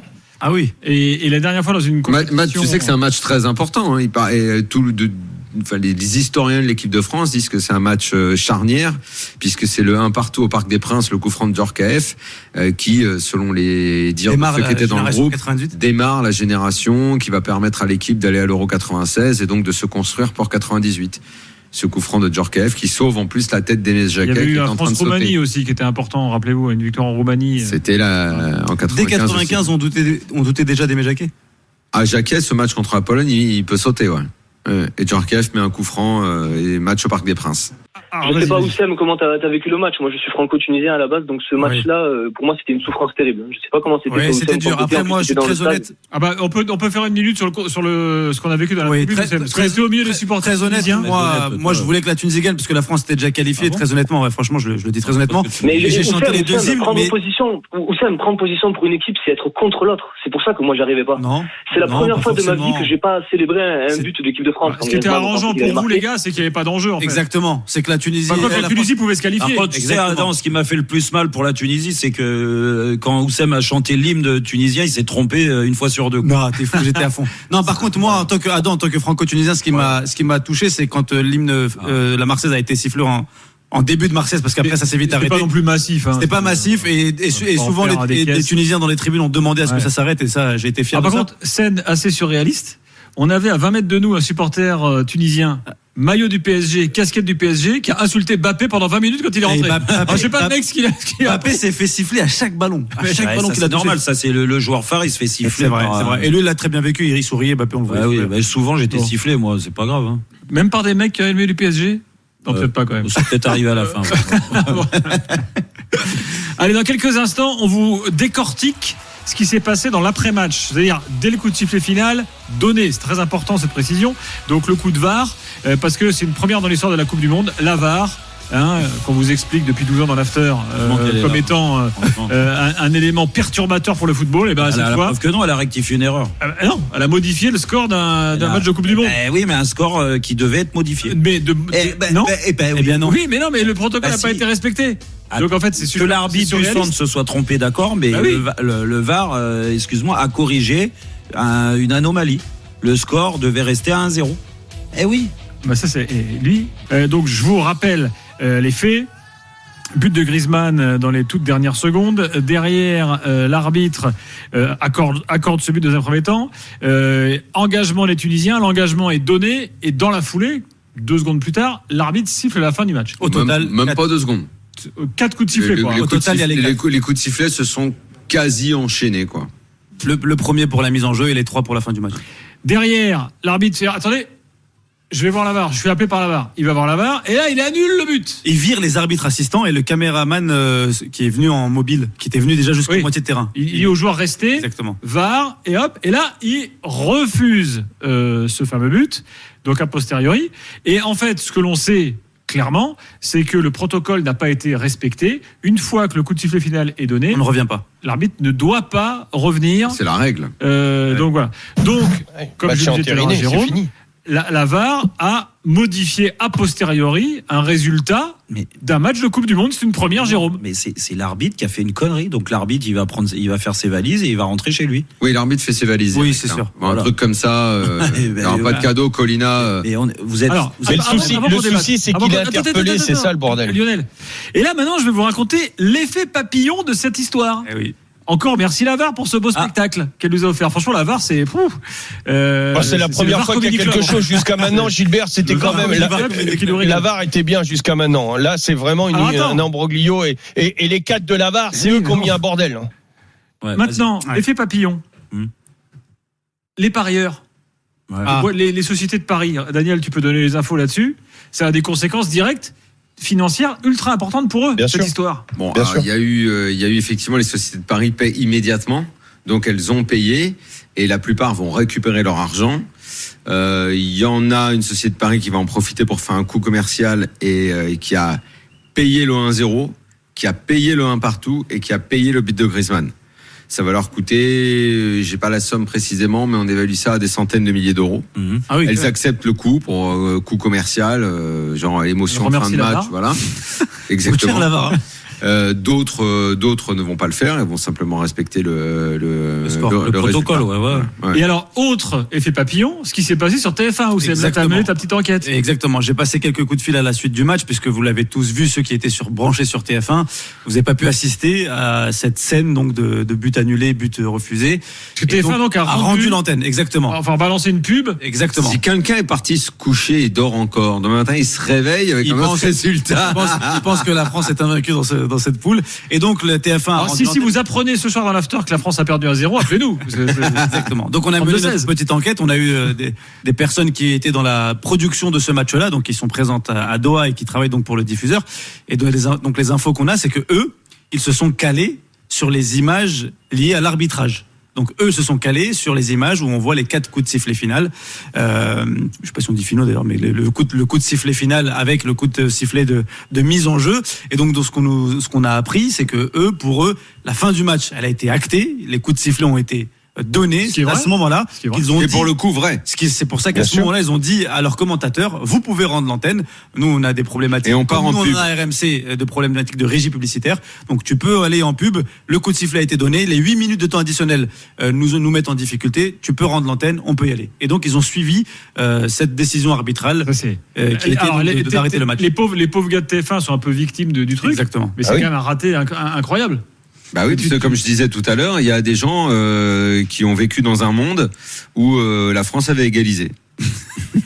C'est vrai. Demain matin, ils penseront toujours que peut-être ils l'ont su, je sais pas, 5 minutes, 10 minutes après, s'ils ont éteint la télé, ils sont passés à autre chose. Ouais, ils sont restés peut-être dans le vague Bravo un certain temps. Bah, c'est pas passé à autre chose, c'est qu'ils restent sur TF1 et ils sont passés à autre chose. Non, parce qu'après il y a eu le mag. Oui, donc, d'accord, mais le mag il est arrivé 5 minutes après. Mais tu peux très bien, quand tu as la pub, zapper ou passer à autre chose, ou descendre ton chien, ou aller te balader, ou faire autre chose, tu vois. Normalement, tu regardes Evelyne Delia derrière la météo. Alors, mais ça c'est marrant parce que ça a l'air de rien. Mais exactement comme on se raconte encore aujourd'hui, comme en 82, le chef du Koweït est venu pour annuler un but. Hidalgo. Dans 20 ans ou 30 ans. Il a réussi à faire d'ailleurs. Dans les livres et tout, on rappellera ce match, ça sera dans les quiz. Oui. Il y aura, voilà, c'est des trucs pour les amoureux des histoires de Coupe du Monde, ça restera à ce moment-là. Exactement. Allez, l'Argentine maintenant, parce que là, l'Argentine, il y a un truc quand même incroyable qui se passe, c'est qu'on avait quitté Georges Quirino l'autre jour, il était en mode caca-culotte avant l'Arabie Saoudite, et puis là, l'Argentine ce soir, on a l'impression qu'on a une équipe complètement transformée. Ça y est, ils vont commencer on en avait parlé, Daniel. À nouveau qu'ils peuvent gagner la Coupe du Monde. Et Georges, c'est reparti. Georges est avec nous, Georges Quirino Chavez, spécialiste du foot argentin en direct de Buenos Aires. Salut Georges. On n'a jamais été inquiet ici. Salut à tous. Oh, arrête un peu ton pipeau. Non. Il y avait une grosse anxiété. Franchement, on a déjà l'impression d'avoir vécu 2 mois de Coupe du Monde ici, en fait. Tellement il s'est passé de choses avec cette sélection argentine qui avait perdu le match d'ouverture face à l'Arabie Saoudite, qui a gagné ce match de la mort face au Mexique où le niveau de jeu était vraiment pas terrible, mais l'important c'était de gagner. Et là aujourd'hui, c'était un peu le 3e acte où alors la Pologne était très faible. Je vous écoutais tout à l'heure et les spécialistes ici sont assez d'accord pour le dire, mais même si l'adversaire était faible, ça a quand même permis à l'Argentine de se retrouver. C'est un peu le discours ici de tout le monde, des anciens joueurs, de Messi il y a quelques instants qui dit voilà, on a réussi à retrouver notre jeu, on a retrouvé la mémoire, ce que l'on était, l'équipe qui a gagné la Copa América, l'équipe qui a enchaîné les 36 matchs consécutifs. Mais est-ce que tu as revu l'Argentine que tu connais dans le jeu, Georges ? Parce que moi j'ai été séduit par ce que j'ai vu ce soir. Est-ce que tu as retrouvé, c'est un niveau que tu connais, t'es habitué à voir, c'est ce qu'on a vu ce soir, c'est le niveau de l'Argentine que tu connais ? C'est le niveau de l'Argentine qu'on a vu sur la phase éliminatoire pour la Coupe du Monde. C'était pas forcément celle de la Copa América. La dernière version était la meilleure, celle des 36 matchs consécutifs sans défaite, où justement il y avait de l'intensité, il y avait la volonté d'être protagoniste tout le temps, d'aller vers l'avant, de toujours être dans ce jeu vertical. Et là, ils ont retrouvé ça en fait, Daniel, parce qu'ils ont retrouvé des joueurs qui leur permettent peut-être de rejouer ce jeu-là. On sait que l'absence de Lo Celso a posé beaucoup de problèmes à Scaloni. Et là, ça fait 2 matchs. Il a mis Alexis McAllister de Brighton, qui aujourd'hui a encore fait un match hyper intéressant. Ne parlons même pas de Enzo Fernandez, 21 ans, qui s'est installé dans ce milieu de terrain et qui, je pense... c'est fini, il bouge plus, là. Là, je pense que aujourd'hui, il a donné une passe décisive, énorme volume de jeu. Il permet justement de retrouver cette circulation fluide qui était le jeu de l'Argentine, ces passes courtes, cette verticalité, aller vers l'avant, mettre de l'intensité. Il a redonné l'ADN qu'avait l'Argentine, justement. Il a même réactivé, on a l'impression, Rodrigo de Paul à côté de lui, qui était complètement endormi depuis le début de la Coupe du Monde. Il a été bon aujourd'hui. C'est le garçon qui a redonné la mémoire. Ouais, il a été très bon. Et donc, c'est a priori, je pense que Paredes, on l'a vu, il est rentré en cours de match, pas à la place d'Enzo Fernandez d'ailleurs, mais je pense que Enzo Fernandez, désormais, c'est le petit chouchou de toute l'Argentine, de tous les consultants. On a entendu Hernan Crespo, on a entendu Oscar Ruggieri, champion du monde 86 également, on parlait il y a quelques instants. C'est le garçon. Et puis, l'un des débats qui va peut-être aussi s'installer dans les prochains jours, c'est est-ce que Lautaro doit continuer d'être le numéro 9 de cette équipe, parce qu'on a vu aujourd'hui un très bon Julian Alvarez. Il s'est créé beaucoup d'occasions. Les deux ont joué ensemble à River Plate. Exactement, et ces deux-là ont joué ensemble avec Enzo Fernandez, ils se connaissent par cœur. Dybala, il part de loin. Ouais, mais Dybala, en fait, alors je sais que Jérôme en parlait aussi il y a quelques jours, Jérôme Roten. En fait, Dybala, le problème, c'est que sur tout ce cycle Scaloni, qui compte une 50aine de matchs, il en a joué qu'une 20aine, et à chaque fois que Scaloni l'a appelé, il était soit blessé, soit malade, soit il n'était pas en forme, et en fait, il a raté le train à chaque fois, en fait, Dybala. On l'a juste vu lors de la finalissima, vous savez, ce fameux match quand il est rentré 2 minutes, mais s'il est arrivé à cette Coupe du Monde, il était beaucoup blessé avec la Roma, il a joué qu'une moitié de match, Dybala, en fait, dans l'esprit de Scaloni, c'est le remplaçant de Messi. Et donc, en fait, à partir du moment où Messi ne sort pas, Scaloni l'a dit d'ailleurs il y a quelques instants en conférence de presse, il dit, moi, si Messi ne me demande pas de le sortir, je le sortirai jamais. Donc, Dybala, il n'est pas prêt à rentrer, en fait. Donc, c'est toujours Messi qui fait l'équipe. Ça, c'est sûr. Même s'il n'y a plus notre ami. J'aimerais qu'on parle 2 secondes de Di Maria. Qu'est-ce que t'en penses, Georges, de Di Maria? Dans quel état de forme tu le vois, toi? Moi, il passe pas grand-chose, quand même. Moi, je trouve quand même aujourd'hui, tu l'as pas trouvé bon. Je trouve qu'aujourd'hui, je pense qu'il peut faire évidemment beaucoup mieux. Est-ce qu'il est capable de faire beaucoup mieux? C'est pour ça que je m'interrogeais sur son état de santé, son état de forme, parce qu'il vieillit, quoi. Alors, mais je pense qu'il est capable de faire beaucoup parce mieux. Il était un peu touché. Ouais. Il est sorti parce qu'il était un peu touché au quadriceps, c'est ce qu'a dit Scaloni il y a quelques instants, donc il n'a pas voulu prendre de risques. Moi, je me pose la question, est-ce que, au fur et à mesure de cette compétition, Scaloni va pas le remettre dans une position de super sub, comme c'était le cas à la Copa América, où justement, en sortie de banc, en jouant 30-40 minutes, on voyait tout le Di Maria qui arrivait à faire les différences. Tu peux mettre, par exemple, pourquoi pas Julian Alvarez, justement, sur un côté, et comme ça tu le fais jouer avec Lautaro Martinez. Pourquoi pas mettre un Dybala, peut-être aussi. Mais quand même, moi, j'ai du mal à croire qu'il le sorte du 11, parce que c'est un coup de cadre qu'il sort depuis le début de la Coupe du Monde. On sait qu'il a déjà sorti Paredes. Il a sorti Romero à un moment donné, qui était son cadre de défense, même si là, il est revenu en force. Quand même, je vois Di Maria parmi les cadres. S'il le sort, c'est qu'il est pas bien physiquement. Sinon, je le vois quand même débuter les rencontres. Et aujourd'hui, il a été... moi, je trouve qu'il a été un des joueurs remuants. Aujourd'hui, je trouve que tout le collectif a été intéressant. Ce qui est surtout souligné par la presse moi, ça m'a plu. C'est ça m'a plu ce qu'ils ont fait. On n'a pas eu un grand Messi. Daniel, je sais pas si t'es d'accord, mais on n'a pas eu un très grand Messi. En plus, il a raté un penalty. On avait l'habitude de voir l'Argentine. Franchement, les pénaux, ça devient pénible. Derrière, tout le monde se là, pardon. Il est bien tiré. Là, c'est. Il est pas. Ouais, ok, mais enfin bon, mets-le, quoi. Tu t'appelles Messi, le péno, tu le mets. Merde. Alors le péno. bien tiré, toi. Le péno, c'est un cadeau. Le péno, c'est un cadeau, quand même. C'est un péno spécial Messi, parce qu'il n'y a pas péno. Il aurait jamais dû exister le penalty. On peut pas mettre un coup dans le nez de Messi. Je suis désolé, c'est la VAR qui a donné le péno. La VAR, c'est la justice. Non, mais la VAR aujourd'hui, ils ont fait un festival. En tout cas, ces 4-là. Non, moi je vous dis la justice, c'était les supporters argentins qui étaient à côté de moi, parce que j'ai suivi le match dans un bar avec des centaines de supporters argentins qui m'ont dit la justice, c'est on touche pas à Messi. À partir du moment où on touche à Messi, d'accord. Mais c'est comme ça qu'on l'a senti quand l'arbitre a dit péno. Ouais, bien sûr. Mais moi, ce que je trouve intéressant justement, c'est qu'avant l'Argentine, quand Messi ratait un penalty, Messi baissait la tête et c'est toute l'équipe qui baissait la tête. Là, on a vu Messi rater le penalty. Et lui, il a dit allez, vas-y, c'est parti. Et derrière, c'est l'équipe qui l'a porté finalement. Et le stade, Georges, le stade tout de suite dès qu'il a raté, c'était Messi, tout le monde, enfin tous les supporters qui étaient. De toute façon, le stade, il était argentin. Il n'y a que des Argentins, c'est une folie, le nombre d'Argentins. Mais la bonne réaction du stade, des supporters, et voilà, ouais, exactement. Ouais. Alors, c'est que les Argentins aiment les signes, superstition. Et là, donc, ils nous envoient les trucs, ils nous disent 78. Mario Kempes rate un péno au 3e match. 86, Maradona rate un péno au 3e match. 2022, Messi rate un péno au 3e match. D'ailleurs, je pense que Messi l'a fait exprès. Georges, tu nous fais une petite chanson qu'il y avait au stade là ce soir, le Muchachos ahora volvimos a ilusionar. Bien sûr, c'est une chanson de la Mosca, c'est Ouais, la mosca c'est muchachos, ahora volvimos a ilusionar. Plus fort là, t'as peur qu'il y a des gens qui sont très tôt ou quoi? Lâche-toi, nous on adore les chansons parce que nous on a que allez les bleus, allez les bleus. Non, maintenant on a et une, et deux, et trois étoiles. Pitié. Alors vas-y. Non, mais en gros, le refrain, c'est muchachos, ahora nos volvimos a ilusionar. Les gars, maintenant, on va rêver à nouveau. Quiero ganar la tercera. Je veux gagner la 3e étoile. Quiero ser campeón mundial. Je veux être champion du monde. Y al Diego. Y Diego en el cielo lo podemos ver. Dans le ciel, on peut le voir. Con Don Diego y con la Tota. Ce sont les parents de Maradona. Alentandolo a Lionel. Ils encouragent Lionel. C'est-à-dire que Maradona et les parents de Diego. Ils sont tellement forts. Ils mettent du Maradona dans tout, en fait. Ah oui, c'est normal. C'est Dieu qui éclaire Lionel. Il y a plein, bien sûr. Merci. Et on sait qu'il écrit ces chansons. T'es en train de chanter à la radio française, qu'est-ce qui t'arrive? Georges, qui les crée ces chansons? C'est les supporters. Alors, on sait que souvent, c'était les Barras Bravas, qui sont pas à la Coupe du Monde, les sortes d'ultra argentins.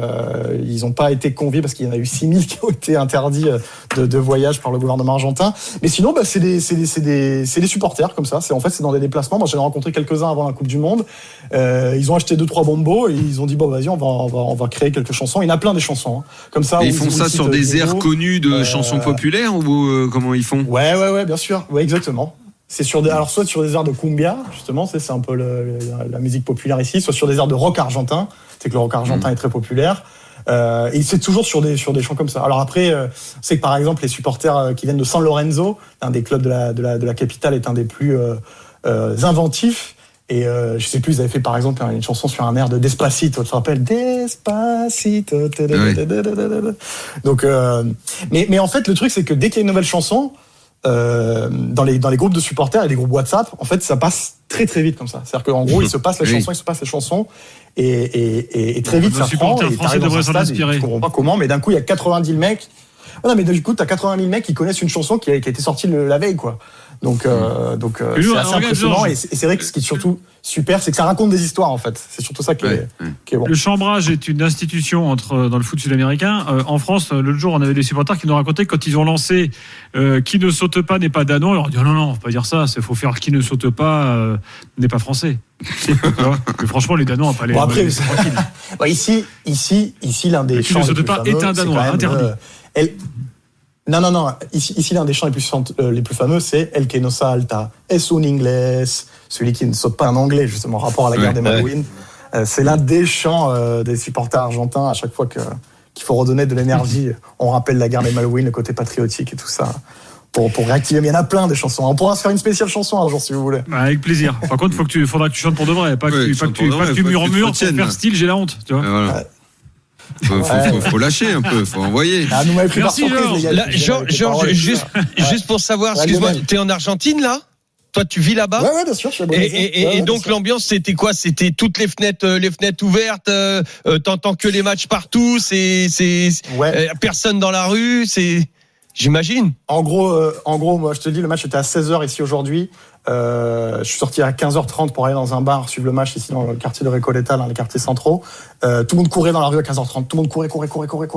Quitter le travail. Tout le monde a fermé la boutique. Les collèges ont fermé également. Les gamins sont sortis de l'école pour aller suivre le match. Ouais, ils ferment les écoles et tout. Ils finissent avant. Les écoles, exactement. Et pendant le match, j'étais en plein cœur de la ville en plus.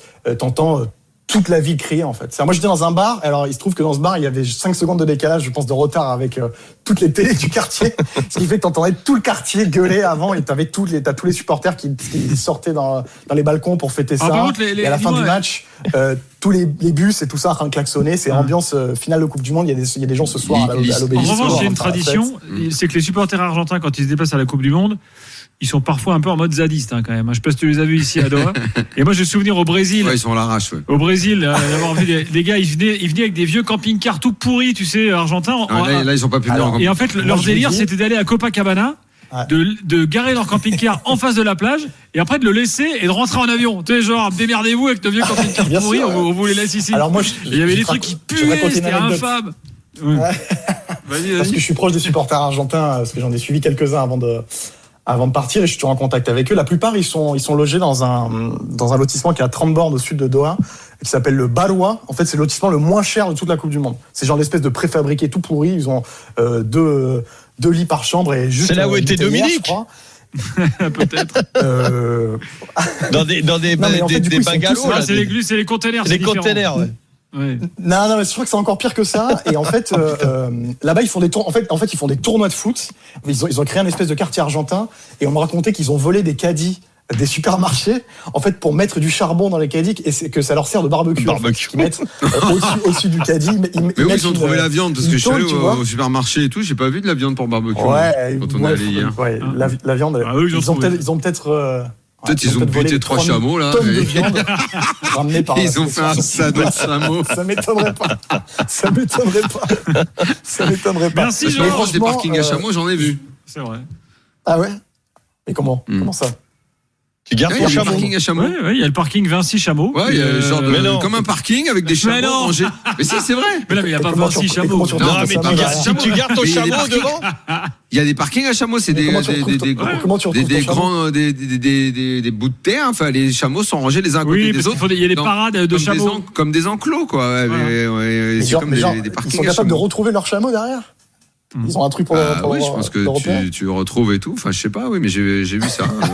C'est là où tu mets l'embrouille. Tu sais, tu les mélanges quand tu as plus personne. J'ai même fait des photos avec Jérôme. On vous enverra les photos. Georges, méfie-toi parce que si tu croises un chameau en Argentine, les chameaux, ça a une très mauvaise haleine. Je te le dis. Enfin, il va pas s'approcher la gueule du chameau. D'où l'expression. Ouais, mais tu la sens de très loin. Merci Georges, bonne soirée. Moi, je sais pas, vous en pensez ce que vous voulez, au-delà des affinités des uns et des autres, mais la passion pour le foot, le romantisme pour ce sport et ce qu'on aime de ce sport, je pense, je serais pas malheureux si l'Argentine était championne du monde. Allez, dans quelques instants, on parle de l'Australie. Un truc particulier quand même. L'Australie qui se qualifie ce soir et qui fait la fête en pleine nuit, parce qu'il était 4h du matin à Sydney, l'Australie dans quelques instants dans l'after, avant la libre antenne. On a avec nous un journaliste franco-australien, Jérémy Docteur. Bonsoir. Enfin, j'allais dire pas de neuf. Salut Jérémy. Vous me la faites à chaque fois quand même. Hein. C'est nous, on est assez répétitifs dans les blagues.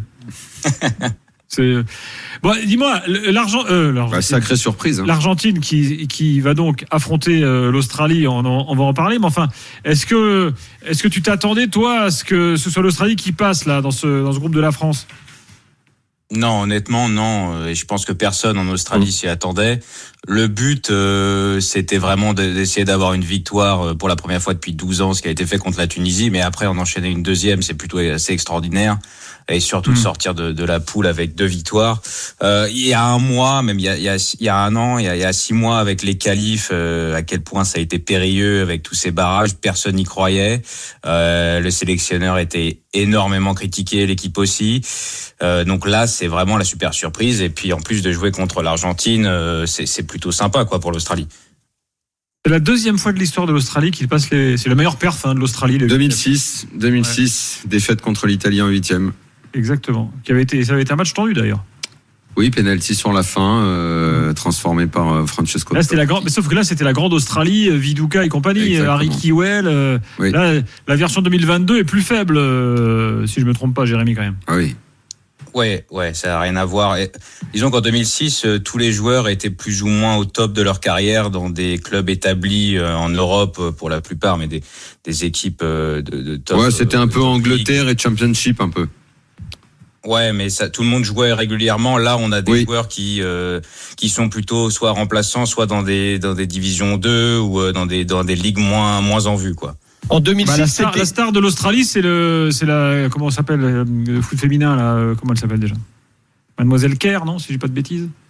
Sam Kerr, la star du foot. Voilà, la star du foot en Australie, c'est pas un garçon. C'est elle. C'est pour dire voilà, on en est du foot australien. Le foot féminin est très suivi en Australie, ouais. Oui. Et d'ailleurs, la prochaine Coupe du Monde est en Australie, féminine. Ouais, en Nouvelle-Zélande aussi, ouais. En 2006, t'avais Viduka devant, il était encore là, avec Craig Moore derrière. Il était encore là, ouais. Craig Moore derrière. Ouais, t'avais Kulina, des joueurs comme ça qui étaient là. C'était une bonne. Ils avaient des bons joueurs, hein. Bien sûr, ouais. Il y a une belle équipe, ouais. Bon, après, contre l'Argentine, évidemment, ce sera un exploit surdimensionné. Oui, ça devrait s'arrêter là. Oui, normalement.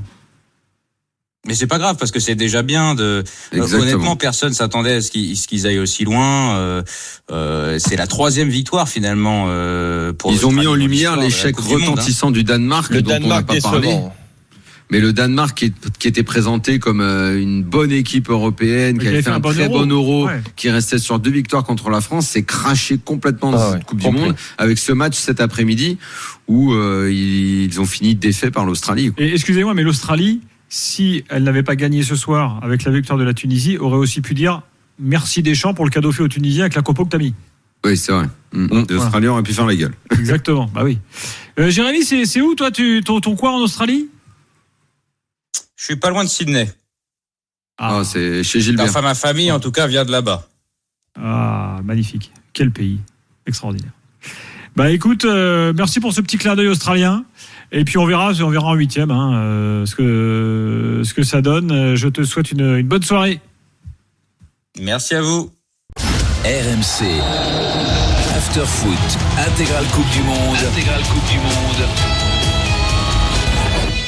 Nicolas Jamin. Je rappelle l'information principale, la Nationalmannschaft, l'Allemagne, est éliminée de la Coupe du Monde, 3e de ce groupe E, ne verra donc pas les 8e de finale comme en le 2018.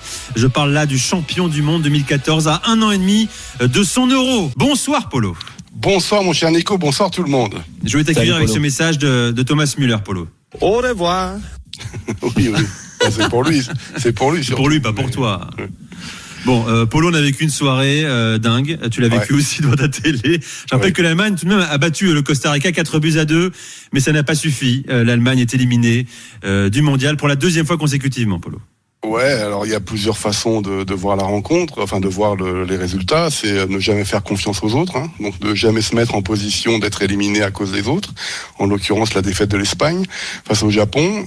Mais la deuxième chose, moi, c'est pas ça qui m'intéresse vraiment, c'est il n'y a pas de structure dans cette équipe. Je veux juste vous poser une petite colle. Vous savez, la dernière fois en Coupe du Monde que les Allemands n'ont pas pris un but en match, c'était quand ?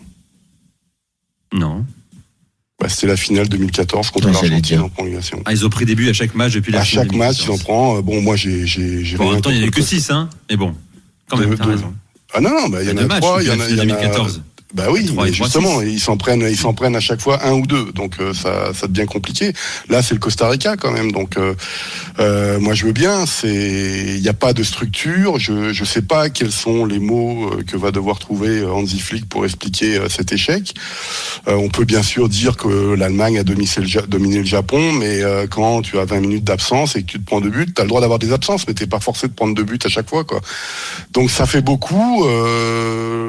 Ils étaient inférieurs à l'Espagne dans cette rencontre. Il y avait un espoir, encore une fois, si l'Espagne faisait le boulot. Ça n'a pas été le cas. C'était bien parti parce qu'au bout de 10 minutes, les Espagnols et les Allemands étaient qualifiés. Mais quand tu vois la rencontre de ce soir, c'est presque une victoire du désespoir. C'est-à-dire c'est trop fragile à tous les niveaux. Je sais pas si c'est un problème de joueurs, parce que tous les joueurs jouent dans des grands clubs européens, et ça se trouve, le Bayern, cette année, remportera la Ligue des Champions. Ça se trouve.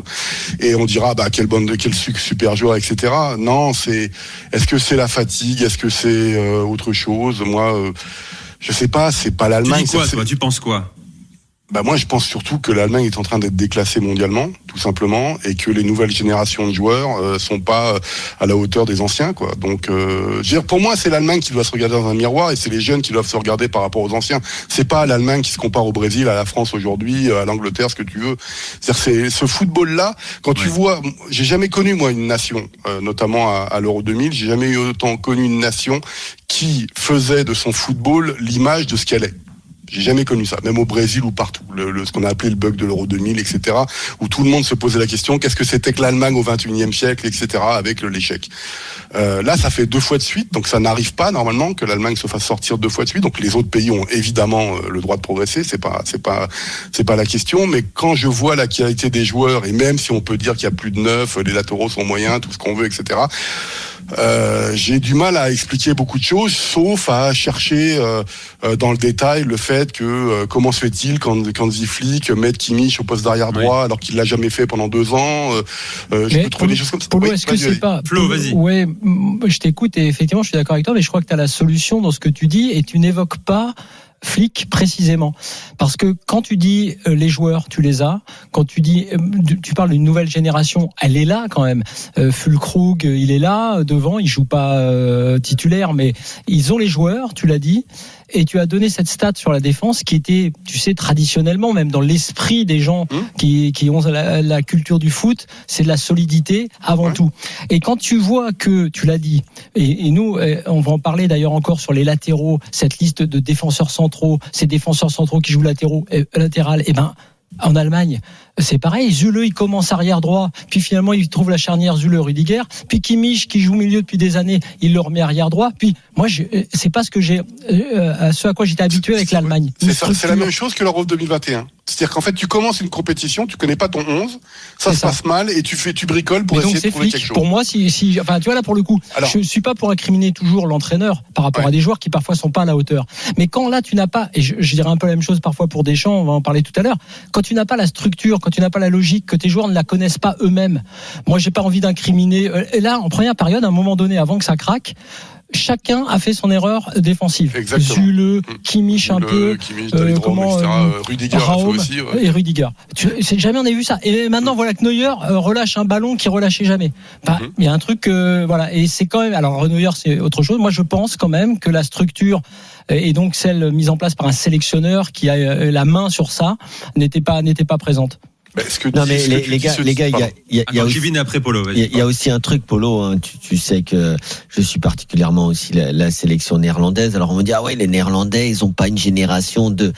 Mais en fait aujourd'hui, avec le nivellement des valeurs, aujourd'hui les Japonais, ils s'entraînent comme le Bayern en fait dans leur club, même s'ils sont en première division allemande, qu'ils sont en première division japonaise ou en première division belge, peu importe. Aujourd'hui tout le monde s'entraîne bien, donc quoi qu'il arrive, il y a un resserrement du niveau. Et à partir du moment où tu as des sélections comme l'Allemagne, qui a par exemple des joueurs offensifs de grande classe, mais à qui il va manquer un peu de mental, comme tu dis, tu vois, il va leur manquer le mental des anciens, parce que footballistiquement ça reste des bons joueurs. À partir du moment où défensivement tu as Süle-Rüdiger, mais Süle-Rüdiger, c'est très très loin d'être une charnière comme ils avaient à l'époque. Donc au final, je te parle même pas des latéraux où Kimmich doit revenir à un poste auquel, comme tu as dit, il a pas joué depuis 2 ans. Donc en fait, le nivellement des valeurs plus le fait que certaines nations manquent d'individualité à des postes clés. Mais c'est ça en fait qui fait que pourquoi aujourd'hui le Brésil est favori. Le Brésil est favori parce qu'ils ont 22 joueurs. À chaque poste, ils ont 2 à 3 joueurs qui sont excellents, tu vois. Et l'Argentine. On fait déjà le débat de l'équipe de France tout à l'heure. Kevin, mais surtout, ils ont surtout la profondeur du banc de touche. Polo va nous le dire, mais surtout par rapport à ce que tu dis au Brésil, ils savent chacun à peu près au poste auquel ils vont jouer. C'est quand même un truc de fou de pas savoir quand tu commences une compète si tu vas quand t'es défenseur, si tu vas jouer arrière latéral, voire milieu ou défenseur central. C'est clair. Mais je suis d'accord avec vous, mais il y a 2 choses. Bon, je suis d'accord avec Flo sur l'histoire de Flick, et je vais même plus loin. N'oublions pas que c'était l'assistant de Jogi Löw, donc c'est peut-être la fin ou la mort entre guillemets d'un système, plus qu'un entraîneur, si tu veux, qui débarque et qui a pas mis les choses au point, parce qu'il a fait la même technique, notamment dans le choix de ses joueurs, c'est-à-dire qu'il voulait pas de joueurs à fort caractère comme Mats Hummels, donc il l'a éliminé alors que c'était à l'heure actuelle le meilleur défenseur allemand en Bundesliga.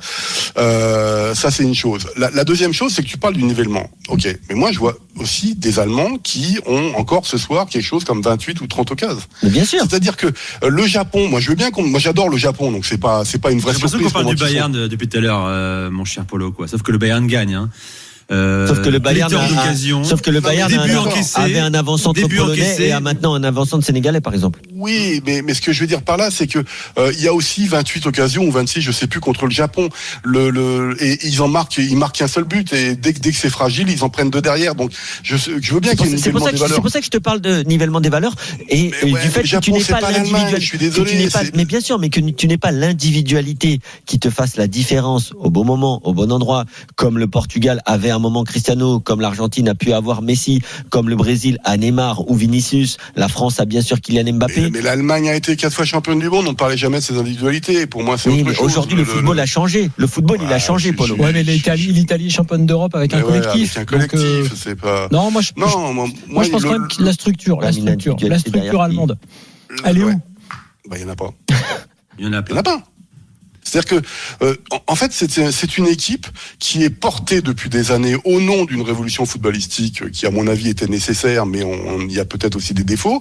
D'avoir produit un nombre de milieux de terrain incalculable, parce que là, il y en a d'autres qui arrivent en ce moment, mais on se rend compte que l'Allemagne ne produit plus certains joueurs qui seraient utiles dans le football moderne, comme un 9, parce qu'il y a un grand débat en Allemagne, parce que quand Morata a marqué de la tête, on a aussi dit, les Espagnols, ils marquent avec un 9, quand faut pas l'oublier, ça.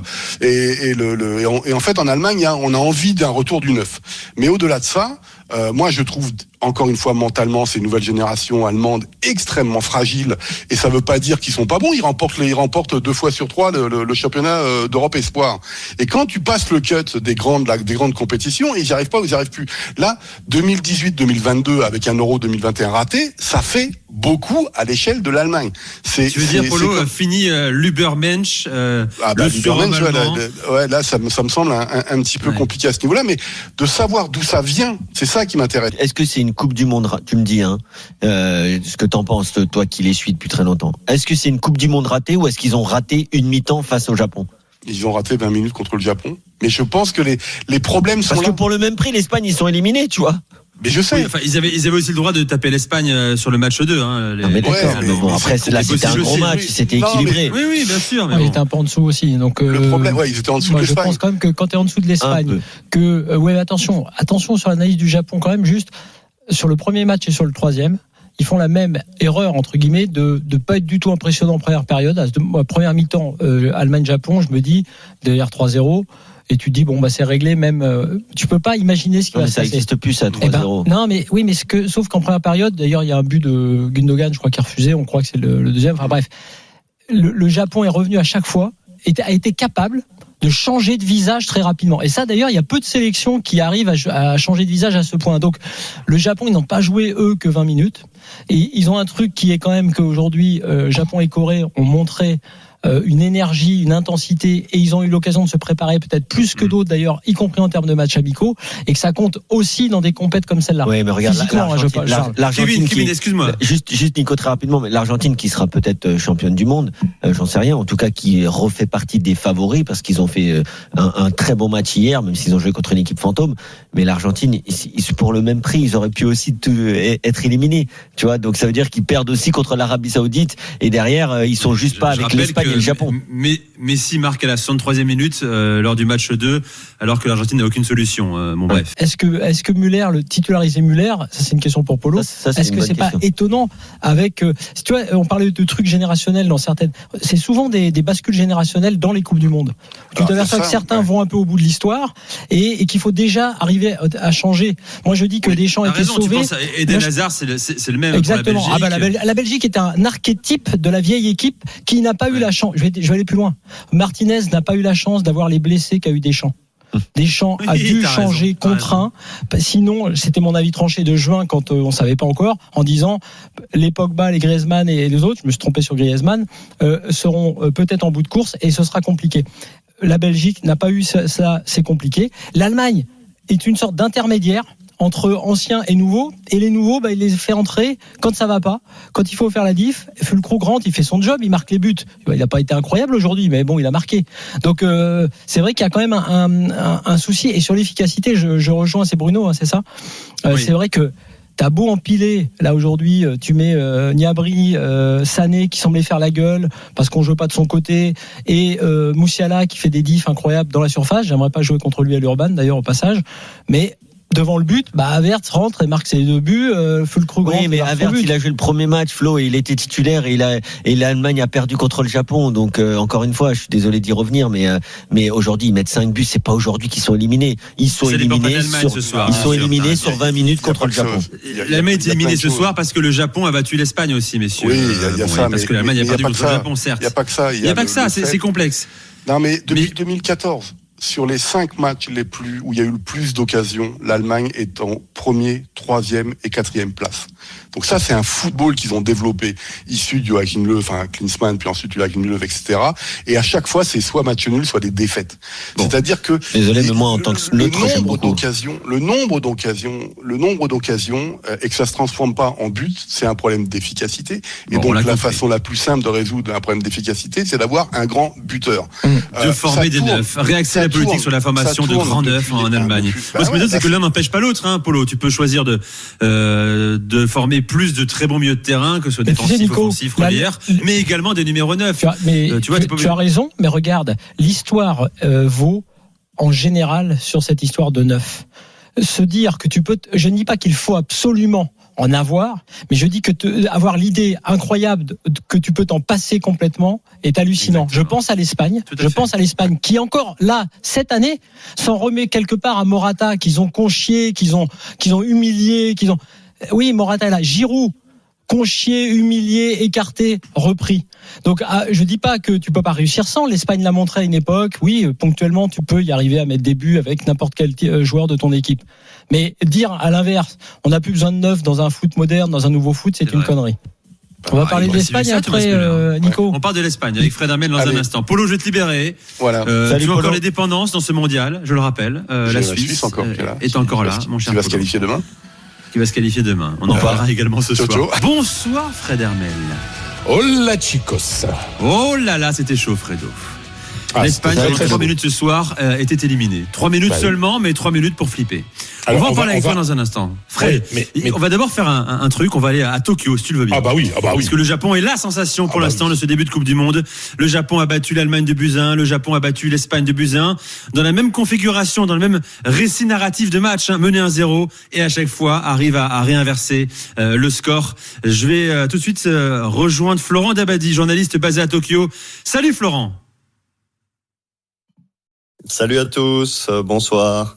Alors on a un petit délai avec toi, donc messieurs, je vous prie de ne pas couper Florent quand il parle, sinon ça va devenir cacophonique. Florent, raconte-nous déjà l'ambiance au pays, au Japon. Quelle heure il est chez toi déjà ?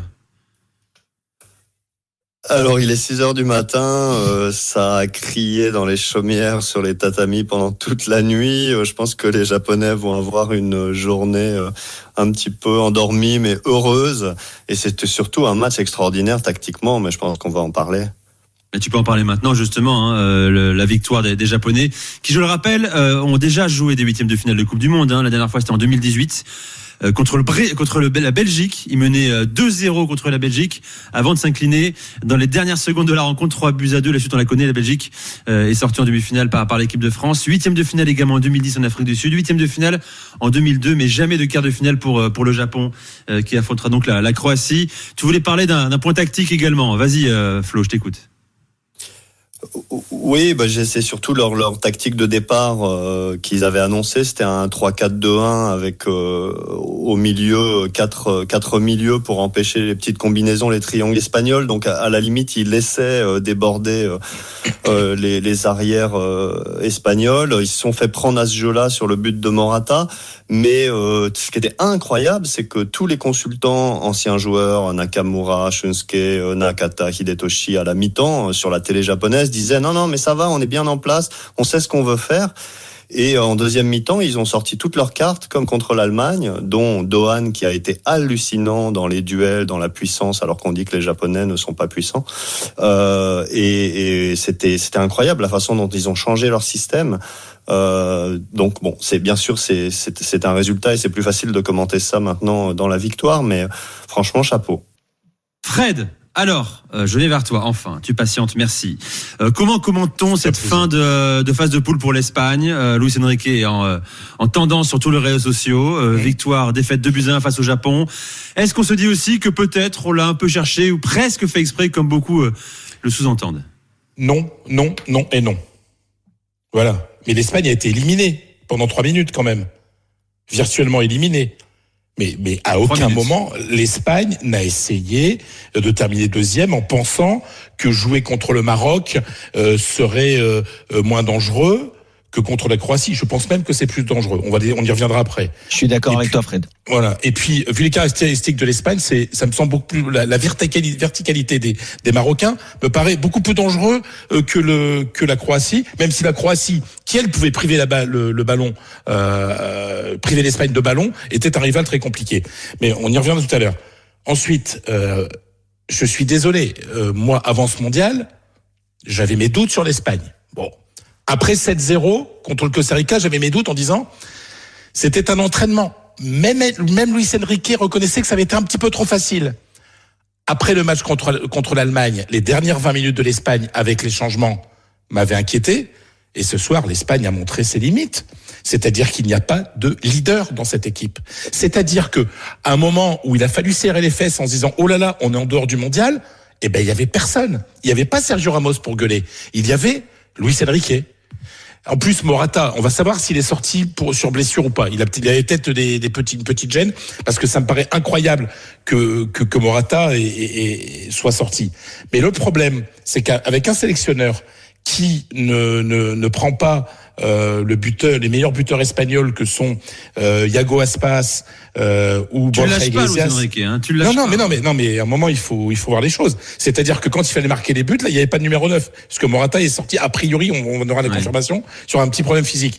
Donc je suis désolé, mais cette Espagne, elle m'a refait penser à l'Espagne de fin de cycle dans un match de mondial contre la Russie. Vous vous souvenez de ça? Avec une possession dingue et l'Espagne se fait éliminer. Non, mais moi je suis d'accord. Je suis d'accord que ce soir, je l'ai dit. Franchement, je regardais bien sûr forcément le dernier quart d'heure, les 20 dernières minutes avec les arrêts de jeu. Mais j'ai retrouvé cette Espagne que j'aime pas du tout. L'Espagne qui fait tourner pour faire tourner. Et tu vois, il y avait un truc.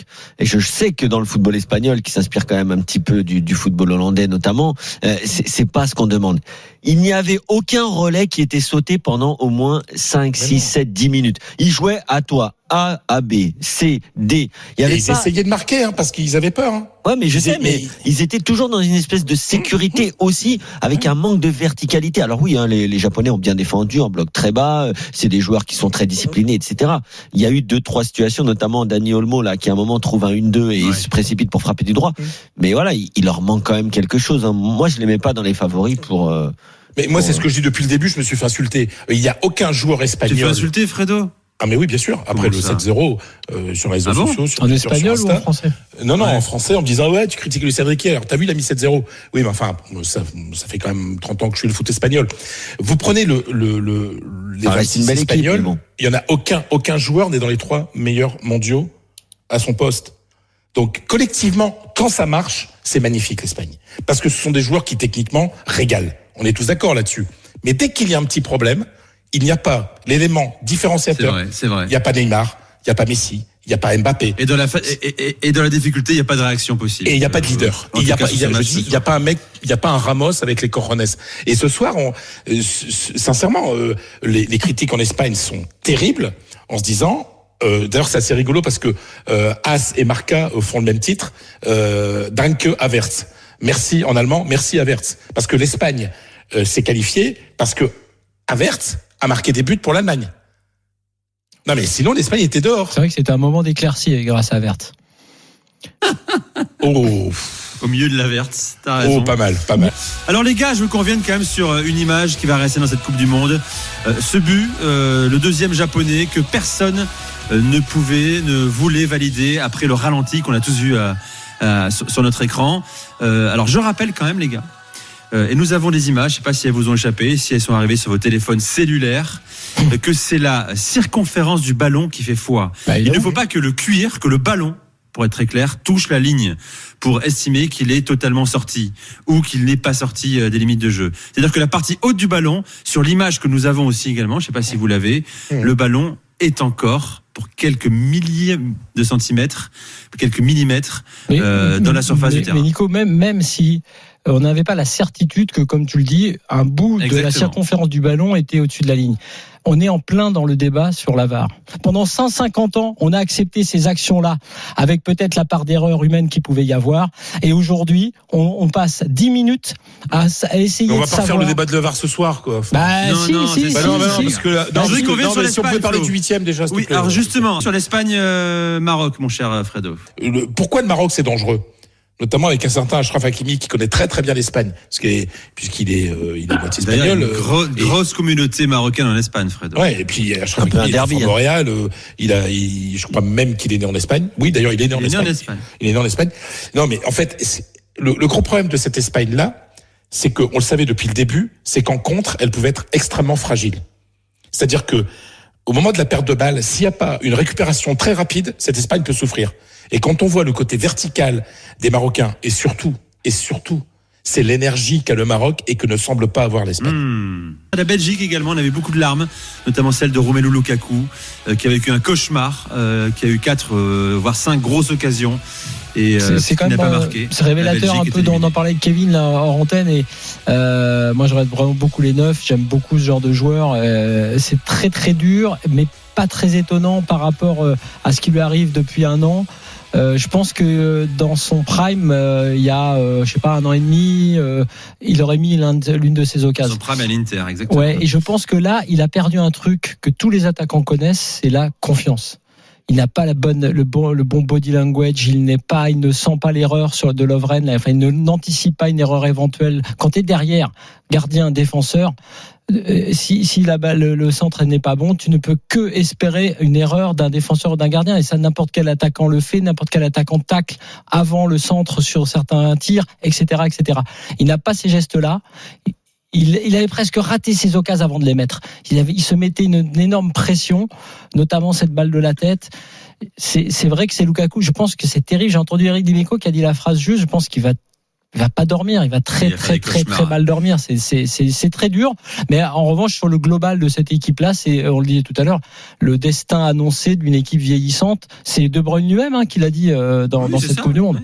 C'est un crépuscule pour cette sélection. De toute façon, les Belges, ils sont assez francs en général. On en parlait tout à l'heure avec. Ils ont des problèmes aussi de relationnel au sein de l'équipe. Hein, et ça a toujours été ça. Entre les Wallons, les Flamands, les vieux, les jeunes. Et les attaquants, là, c'était clair. Ouais. C'est n'importe quoi. Puis l'histoire de Bruyne, Courtois, ces 2 hommes qui ne se parlent pas depuis maintenant 2014. Voilà, on sera avec un confrère. Salut Nico, salut tout le monde. Salut Guillaume. Merci d'être avec nous de l'After. Flo et Kevin sont à mes côtés. Dis-nous déjà comment est vécu l'élimination de la Belgique dès la phase de poule. Il y a une partie un côté on s'y attendait, on va dire. Surtout après le premier match contre le Canada, qui malgré la victoire avait confirmé que c'était certainement pas la Belgique de 2018. Et même pas celle de l'Euro 2021. Donc il y avait un peu un côté fataliste, le fait que cette génération était arrivée un peu à son terme. Même si je pense que le match laisse un sentiment un peu de frustration, parce que on a vu sur la fin de match que avec les occasions de Lukaku qu'il y avait la place pour gagner contre cette Croatie et prolonger un peu l'histoire. Mais de manière générale, on va dire que c'est une demi-surprise. C'est une déception, mais c'est au final qu'une demi-surprise.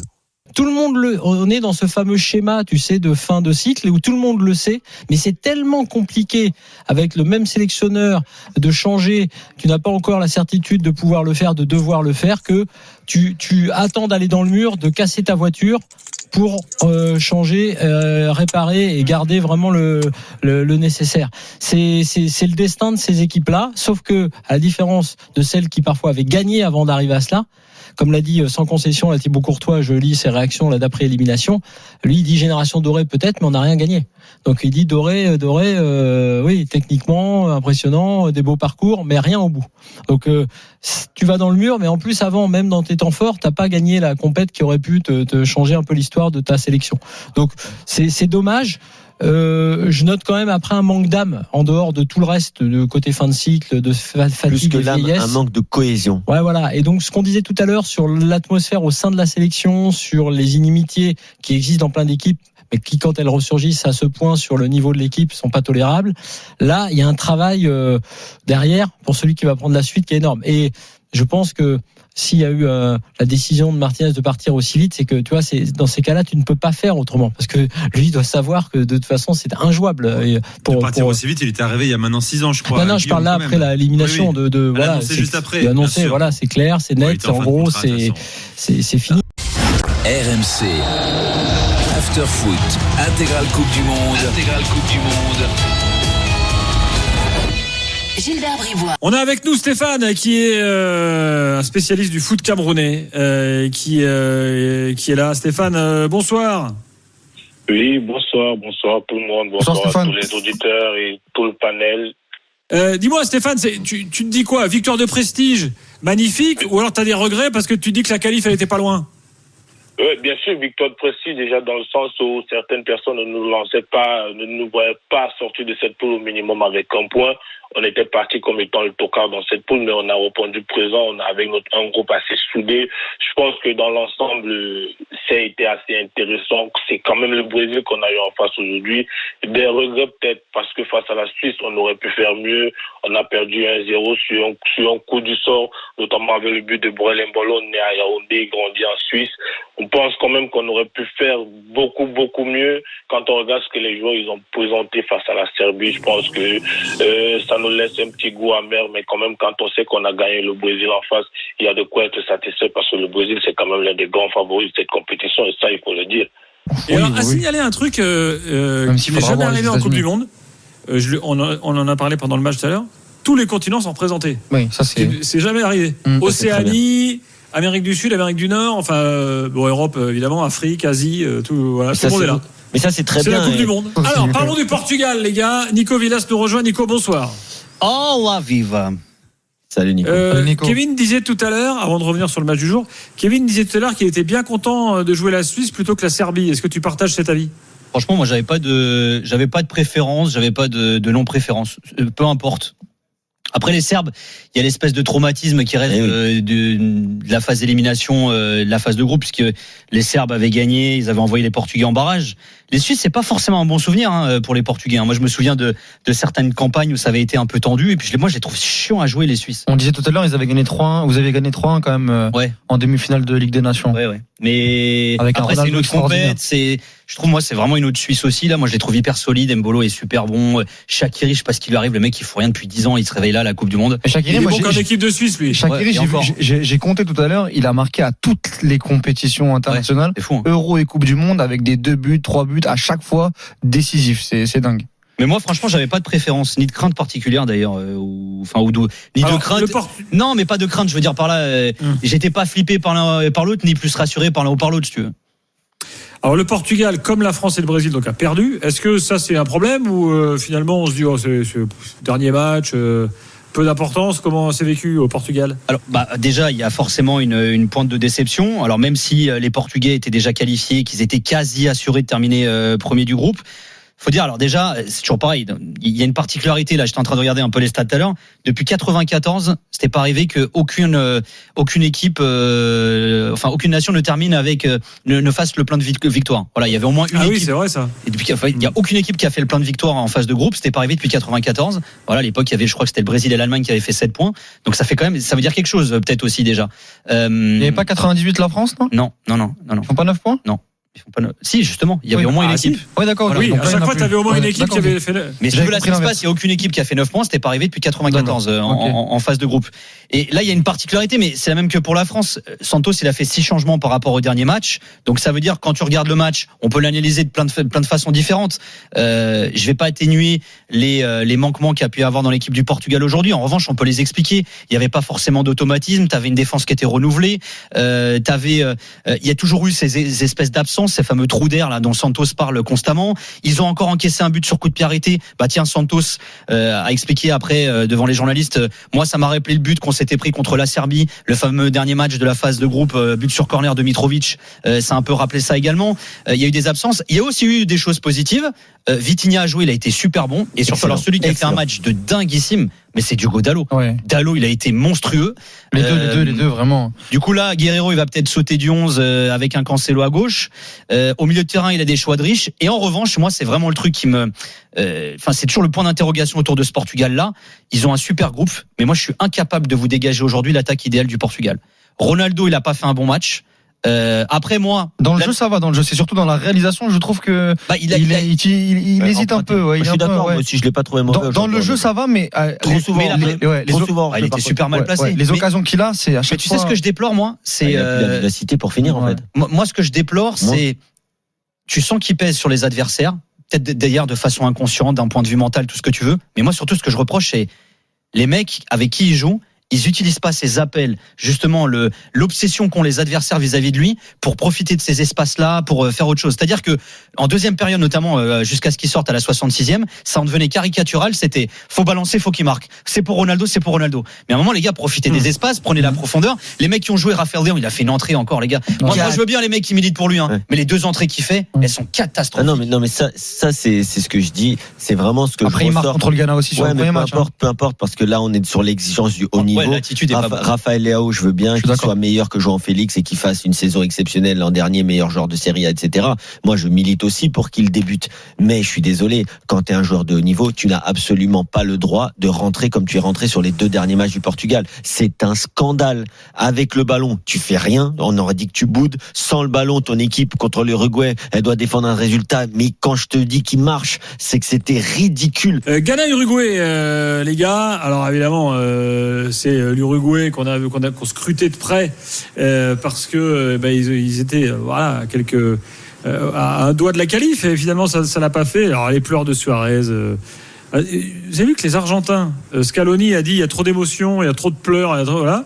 Les Brésiliens, ils chialent tout le temps. Les Uruguayens, ils ont quoi d'Amérique du Sud, les gars c'est simple. C'est un problème, non ? C'est simple, Gilbert. Faut arrêter de pleurer à toutes les 5 minutes. Non, mais c'est simple, Gilbert. C'est que en Amérique du Sud, le football, voilà, c'est pas qu'un sport, c'est plus que ça. Dépasse, ouais. C'est que tu joues pour ton pays, tu joues pour tes couleurs, et moi, c'est ce que j'aime.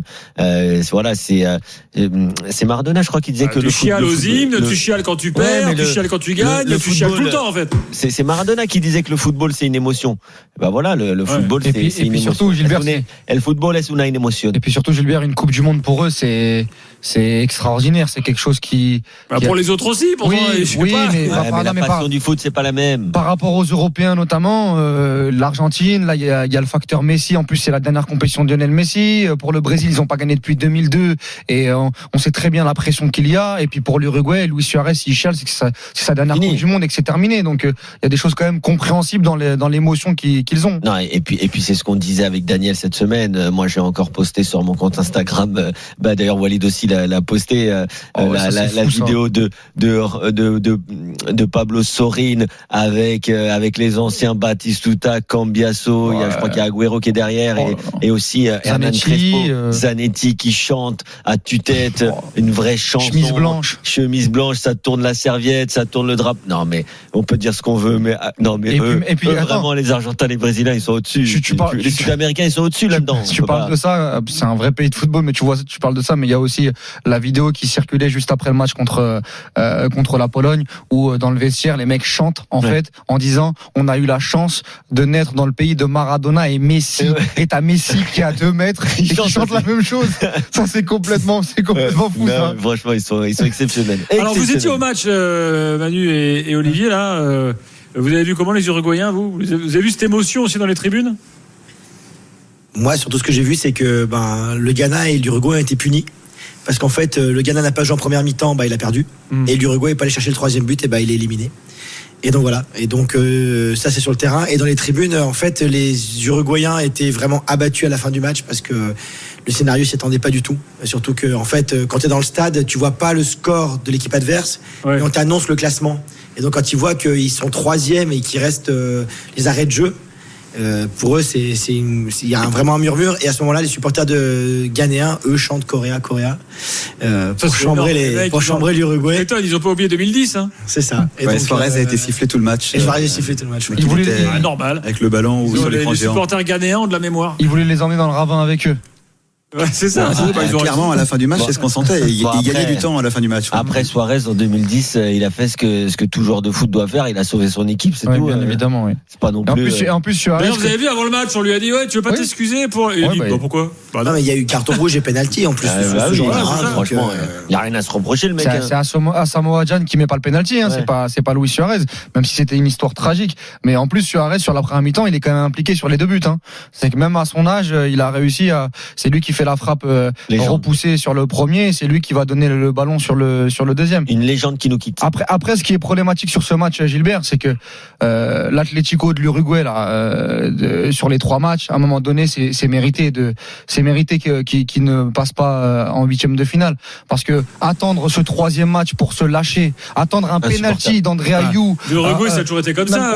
Oui, d'accord, mais Gilbert, moi, je n'arrive pas à comprendre avec les joueurs qu'ils ont, avec la qualité qu'ils ont, mais les 2 premiers matchs contre la Corée et contre le Portugal, tu ne joues pas au football et tu attends d'être dos au mur pour te lâcher. Et à la fin, pourquoi ils passent la Corée, Gilbert? Parce qu'ils ont mis un but de plus. Allons-y les gars, pour l'équipe type du premier tour. Alors, on va voir comment vous avez construit ça. Moi, j'aime bien quand même quand on met des mecs qu'on connaissait pas, de pays un peu parfois qu'on suit pas, je veux dire, voilà, et puis qui se révèlent. La Coupe du Monde, c'est aussi ça. Commençons par le gardien. Kevin, Walid, vous avez mis qui? Chesney chez moi. Non, moi j'ai mis le seul gardien qui avait pas pris but, j'ai mis Alisson Becker. C'est pas très original, mais t'as pas mis Chesney? Non. Chesney, 15 arrêts, 2 pénaltys arrêtés. Chesney, on connaît par cœur. Pour moi, il a pas de défense. T'as raison, Walid. Alisson, t'as raison. Moi, j'ai mis le Saoudien. Vous ne connaissez pas ce Saoudien? Oui, d'accord. Bon, après. Extraordinaire, ce gardien. Non, mais nous, on a fait l'équipe type sérieuse. Écoute. Bon, alors, envoyez votre défense centrale. Moi, par contre, c'est un système à 3 derrière, Gilbert. D'accord, ok, vas-y. Alors. Ouais, donc moi, il a cédé à la hype. Non, pas du tout, parce que je trouve que les défenseurs centraux ont été d'un très très haut niveau depuis le début de la compétition, et il fallait faire de la place. Et en plus, j'en ai laissé un même sur le carreau. J'ai mis Romain Saïs avec le Maroc, qui a été extraordinaire et le Maroc a pris un but contre son camp avec le but d'Aguerd contre le Canada. Et j'ai mis Kalidou Koulibaly, qui a été aussi énorme avec le Sénégal et qui a donné le but qui les qualifie en 8e. Et j'ai mis Thiago Silva parce que sur les 2 matchs, pour moi, avec le Brésil contre la Serbie ou contre la Suisse, où ils n'ont pas pris de but notamment, il a été impérial. J'aurais pu mettre Gvardiol, qui pour moi aussi avec la Croatie est la révélation à 20 ans, le joueur de Leipzig, mais malheureusement j'avais pas de place dans mon magasin. Kevin? Moi, j'ai mis défense à 4, bien sûr, 4-3-3, ça ne se discute pas. À droite, Achraf Hakimi, qui a été vraiment très bon malgré une petite gêne physique avec le Maroc. Dans l'axe, Koulibaly, voilà, le rock, buteur qui qualifie son équipe. J'aurais pu mettre Thiago Silva, mais j'ai choisi de mettre Marquinhos, parce qu'il a été souvent critiqué cette saison et je trouve que c'est injuste. Et à gauche, Théo Hernandez. Je te donne mes pistons aussi, Gilbert, ou parce que moi mes pistons. Vas-y, complète avec tes pistons. Mes pistons, c'était Hernandez et Hakimi, parce que Hakimi a été énorme défensivement et même offensivement sur cette compétition, et Théo Hernandez qui pour moi a été le facteur X de cette équipe de France avec sa rentrée contre l'Australie et son match contre le Danemark, où c'est lui qui va donner ce premier but à Mbappé. Et il y en a un que personne ne cite et que j'ai trouvé mais monstrueux, c'est Harry Maguire en défense centrale. Aussi, à plusieurs reprises, il a maintenu l'Angleterre en vie face aux États-Unis sur plusieurs intervention décisive. Il veut aussi un gros match. J'y ai pensé, Hamza, pour te dire la vérité, mais je pouvais pas. On passe au milieu. Kevin, envoie. Alors là, le milieu, je pense qu'il y aura pas beaucoup de contestation. Attends, non, je plaisante. Bon, en tout cas, en 6, pour moi, c'est Casimiro, décisif devant le but, monstrueux avec le Brésil, exceptionnel. Et puis ensuite, j'ai mis, le grand Hakim pour faire plaisir à notre ami Hamza. Bien sûr, le grand Hakim au milieu. Pour son premier match où il a rien fait, tu peux pas le mettre. Arrête, non, il a pas rien fait. Hamza, premier match, j'y étais. Premier match contre la Croatie, il a joué pour l'équipe. Pour une fois qu'il joue collectif, il a beaucoup défendu. Sur le premier match, il a beaucoup défendu, c'est vrai. Il a beaucoup défendu. Attends, c'est un mec, normalement, il en fout pas une. Ça, c'est une façon pour Walid de dire qu'il a rien fait. Après, il qualifie quand même le Maroc et première place derrière. En effet. Quand même. C'est une performance. Donc, Hamza, tu dis quoi? Attends, laissez Hamza, juge de paix sur le grand Hakim, je l'appelle. Non, effectivement, pour moi, il n'a pas sa place dans l'équipe type. Ça n'empêche que sur les 2 derniers matchs, en tout cas sur la seconde période du 2e match et sur le dernier match, c'est enfin le joueur que j'ai envie de voir en sélection. Maintenant, surtout qu'en fait, le premier match. T'es dur, Hamza. Moi, je suis d'accord avec Hamza, même si Hakim est monté en puissance et il a fait 2 très gros derniers matchs contre le Canada et contre la Belgique. Déjà d'une par rapport au positionnement de Kevin, il est en train de nous faire une composition qui n'a ni queue ni tête. Qu'est-ce que tu me racontes? J'ai un 6 de 8, donc je donne mon autre 8, meilleur joueur du Portugal depuis le début de la compétition. Après, Ziyech, il jouait Bruno Fernandes. Ziyech et Bruno Fernandes. Mes 2 milieux préférés au milieu, c'est mon équipe. J'ai mon équipe quand même. Oui, mais Ziyech, je reconnais que c'est pas mal. Attends, Gilbert, là, il y a du football ou pas? Oui, ça va. Bruno Fernandes, c'est vrai qu'il a sa place, même si je l'ai pas mis, mais il a sa place. Alors tu dis quoi, Walid, toi? Moi, j'ai mis un joueur qui, pour moi, doit être dans toutes les compositions d'équipe des phases de poule, c'est Tyler Adams.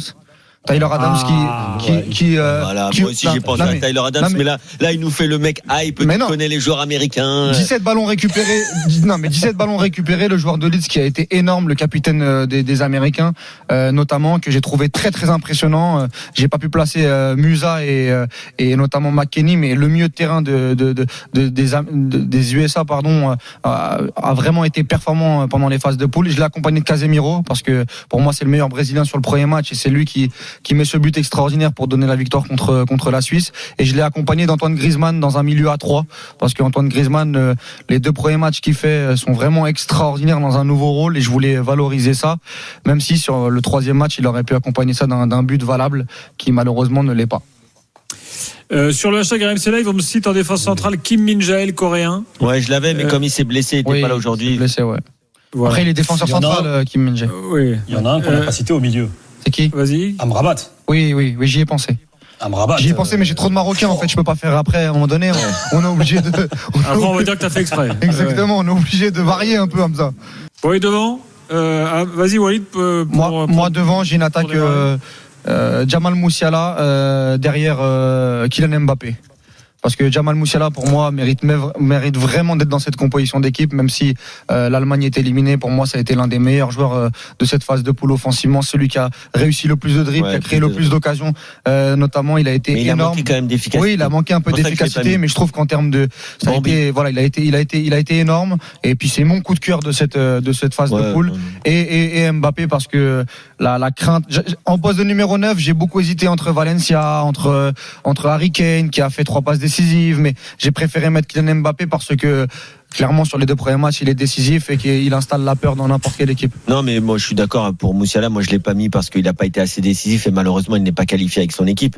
Mais moi j'ai mis 3 joueurs qui sont qualifiés, 3 joueurs qui se ressemblent, que ce soit physiquement, au niveau des qualités et même morphologiquement, voire aussi 3 joueurs métissés qui sont 3 joueurs que j'aime beaucoup.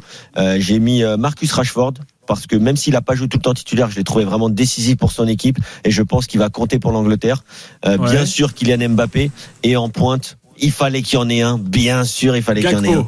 Cody Krakpo. Ouais, non, mais ça mais il est obligé, Gilbert, il est obligé, tu vois. Mais attends, il y a 3 bons attaquants quand même, Hamza. Tu les veux pas, ces 3 attaquants? Gakpo, il mérite, il fait une première phase. Oui, mais Krakpo, il est même pas numéro 9. Et puis peu importe, c'est 3 attaquants qui bougent. Là, ça bouge, il y a de la vitesse, il y a du talent, il y a de la frappe de balle, il y a tout ce que tu veux. Il y a même du jeu de tête. Oui, d'accord, oui, si tu veux. Bon, et pas un japonais, les gars. Ritsu Doan. En fait, ouais, t'aurais pu mettre Ritsu Doan. Après, il est en sortie de banc. C'est ça, c'est comme sur 2 des 3 matchs. Disons que c'est le mec que je fais rentrer pour dynamiter la défense. Alors, excusez-moi. Hamza, le problème des Japonais. Il faut trouver une place à Alphonso Davies. Il y a un mec que je voulais mettre, mais malheureusement, il n'a pas joué tous les matchs. Mais Julian Alvarez. Grand potentiel. Au milieu de terrain, peut-être un gros de cette Coupe du Monde. Tu parles d'Argentin, au milieu de terrain, on a oublié Enzo Fernandez qui lui aussi. Je l'avais aussi, mais je l'ai enlevé. Le problème, c'est qu'il démarre pas. Oui, il n'y a pas un Argentin là. Pas mis un Argentin. J'ai hésité avec Messi, mais son premier match est problématique parce que sur le deuxième, j'ai trouvé nettement meilleur et sur le troisième aussi. Mais pour moi, c'était pas suffisant par rapport à Musiala et Mbappé. Moi, ça aurait été les 2 jeunes si j'avais mis les Argentins. Disons qu'ils sont sur mon banc de touche. Et il y a un entraîneur. Un entraîneur. Parce que Walid Regragui, je suis pas sûr qu'on trouve mieux sur le premier tour. Oui. Ouais, c'est vrai. Ouais, c'est pas faux. Ouais. Attendez, entraîneur. Attendez, oui, du coup, j'ai pas. Entraîneur, ouais. Alors ça, c'est pareil. Est-ce que tu prends l'entraîneur d'une grosse nation qui a performé? Il y a Hervé. Est-ce que tu prends un gars? Il y a Hervé Renard. Oui, mais au final, Hervé Renard, il bat l'Argentine, puis après plus rien. Don't look the ball. Ouais. Franchement. It's a World Cup. Face à la Pologne, c'est dur. La défaite face à la Pologne, il faut un gros match. Il y en a un autre aussi que je nommerais bien, c'est John Herdman, le sélectionneur du Canada, sauf qu'il sort avec 3 défaites. Oui, c'est ça. Sur le contenu, le Canada, c'est plutôt prometteur. Donc, il est frais, lui, c'est vrai. Il vient du foot féminin, tout ça. Il a un profil différent. Et puis je le critique souvent, mais Didier. Il a sa place sur la phase de poule. Sur le 3e match, il a été bon, je suis d'accord, Walid. Dizazi, il n'avait pas fait une touche depuis les U15. Non, c'est vrai qu'il a la troisième. D'ailleurs, il n'a pas réussi à faire les touches. Tu vois, le jour où je veux valoriser, le jour où je veux valoriser Deschamps, ça marche pas. Même ça, tu le fais mal. Même ça, je le fais mal. Bon, voilà pour cette équipe type. Dans quelques instants, l'équipe de France et puis le reste de l'actu dans l'after. Et puis, l'équipe type continue sur rmcsport.fr. Il y a la rédaction d'RMC qui s'est amusée à donner son équipe, donc vous pouvez continuer le débat tranquillement. Mais merci Hamza. Bon, Hamza, t'es en deuxième phase. Merci Hamza. T'as deux oui, équipes je pensais africaines, pas mal. 2 sur 5. Je pensais pas, honnêtement, j'étais très inquiet avant la compétition, donc je suis assez C'est un bon rassuré. bilan. C'est un bon bilan. Hamza, tu te rends compte, tu vas être en troisième semaine grâce au grand Hakim. T'imagines? Magnifique. Comme quoi, hein, le destin. Le mec, Allez, à tout de suite dans l'after. RMC. After Foot. Intégrale Coupe du Monde. Gilbert Brivois.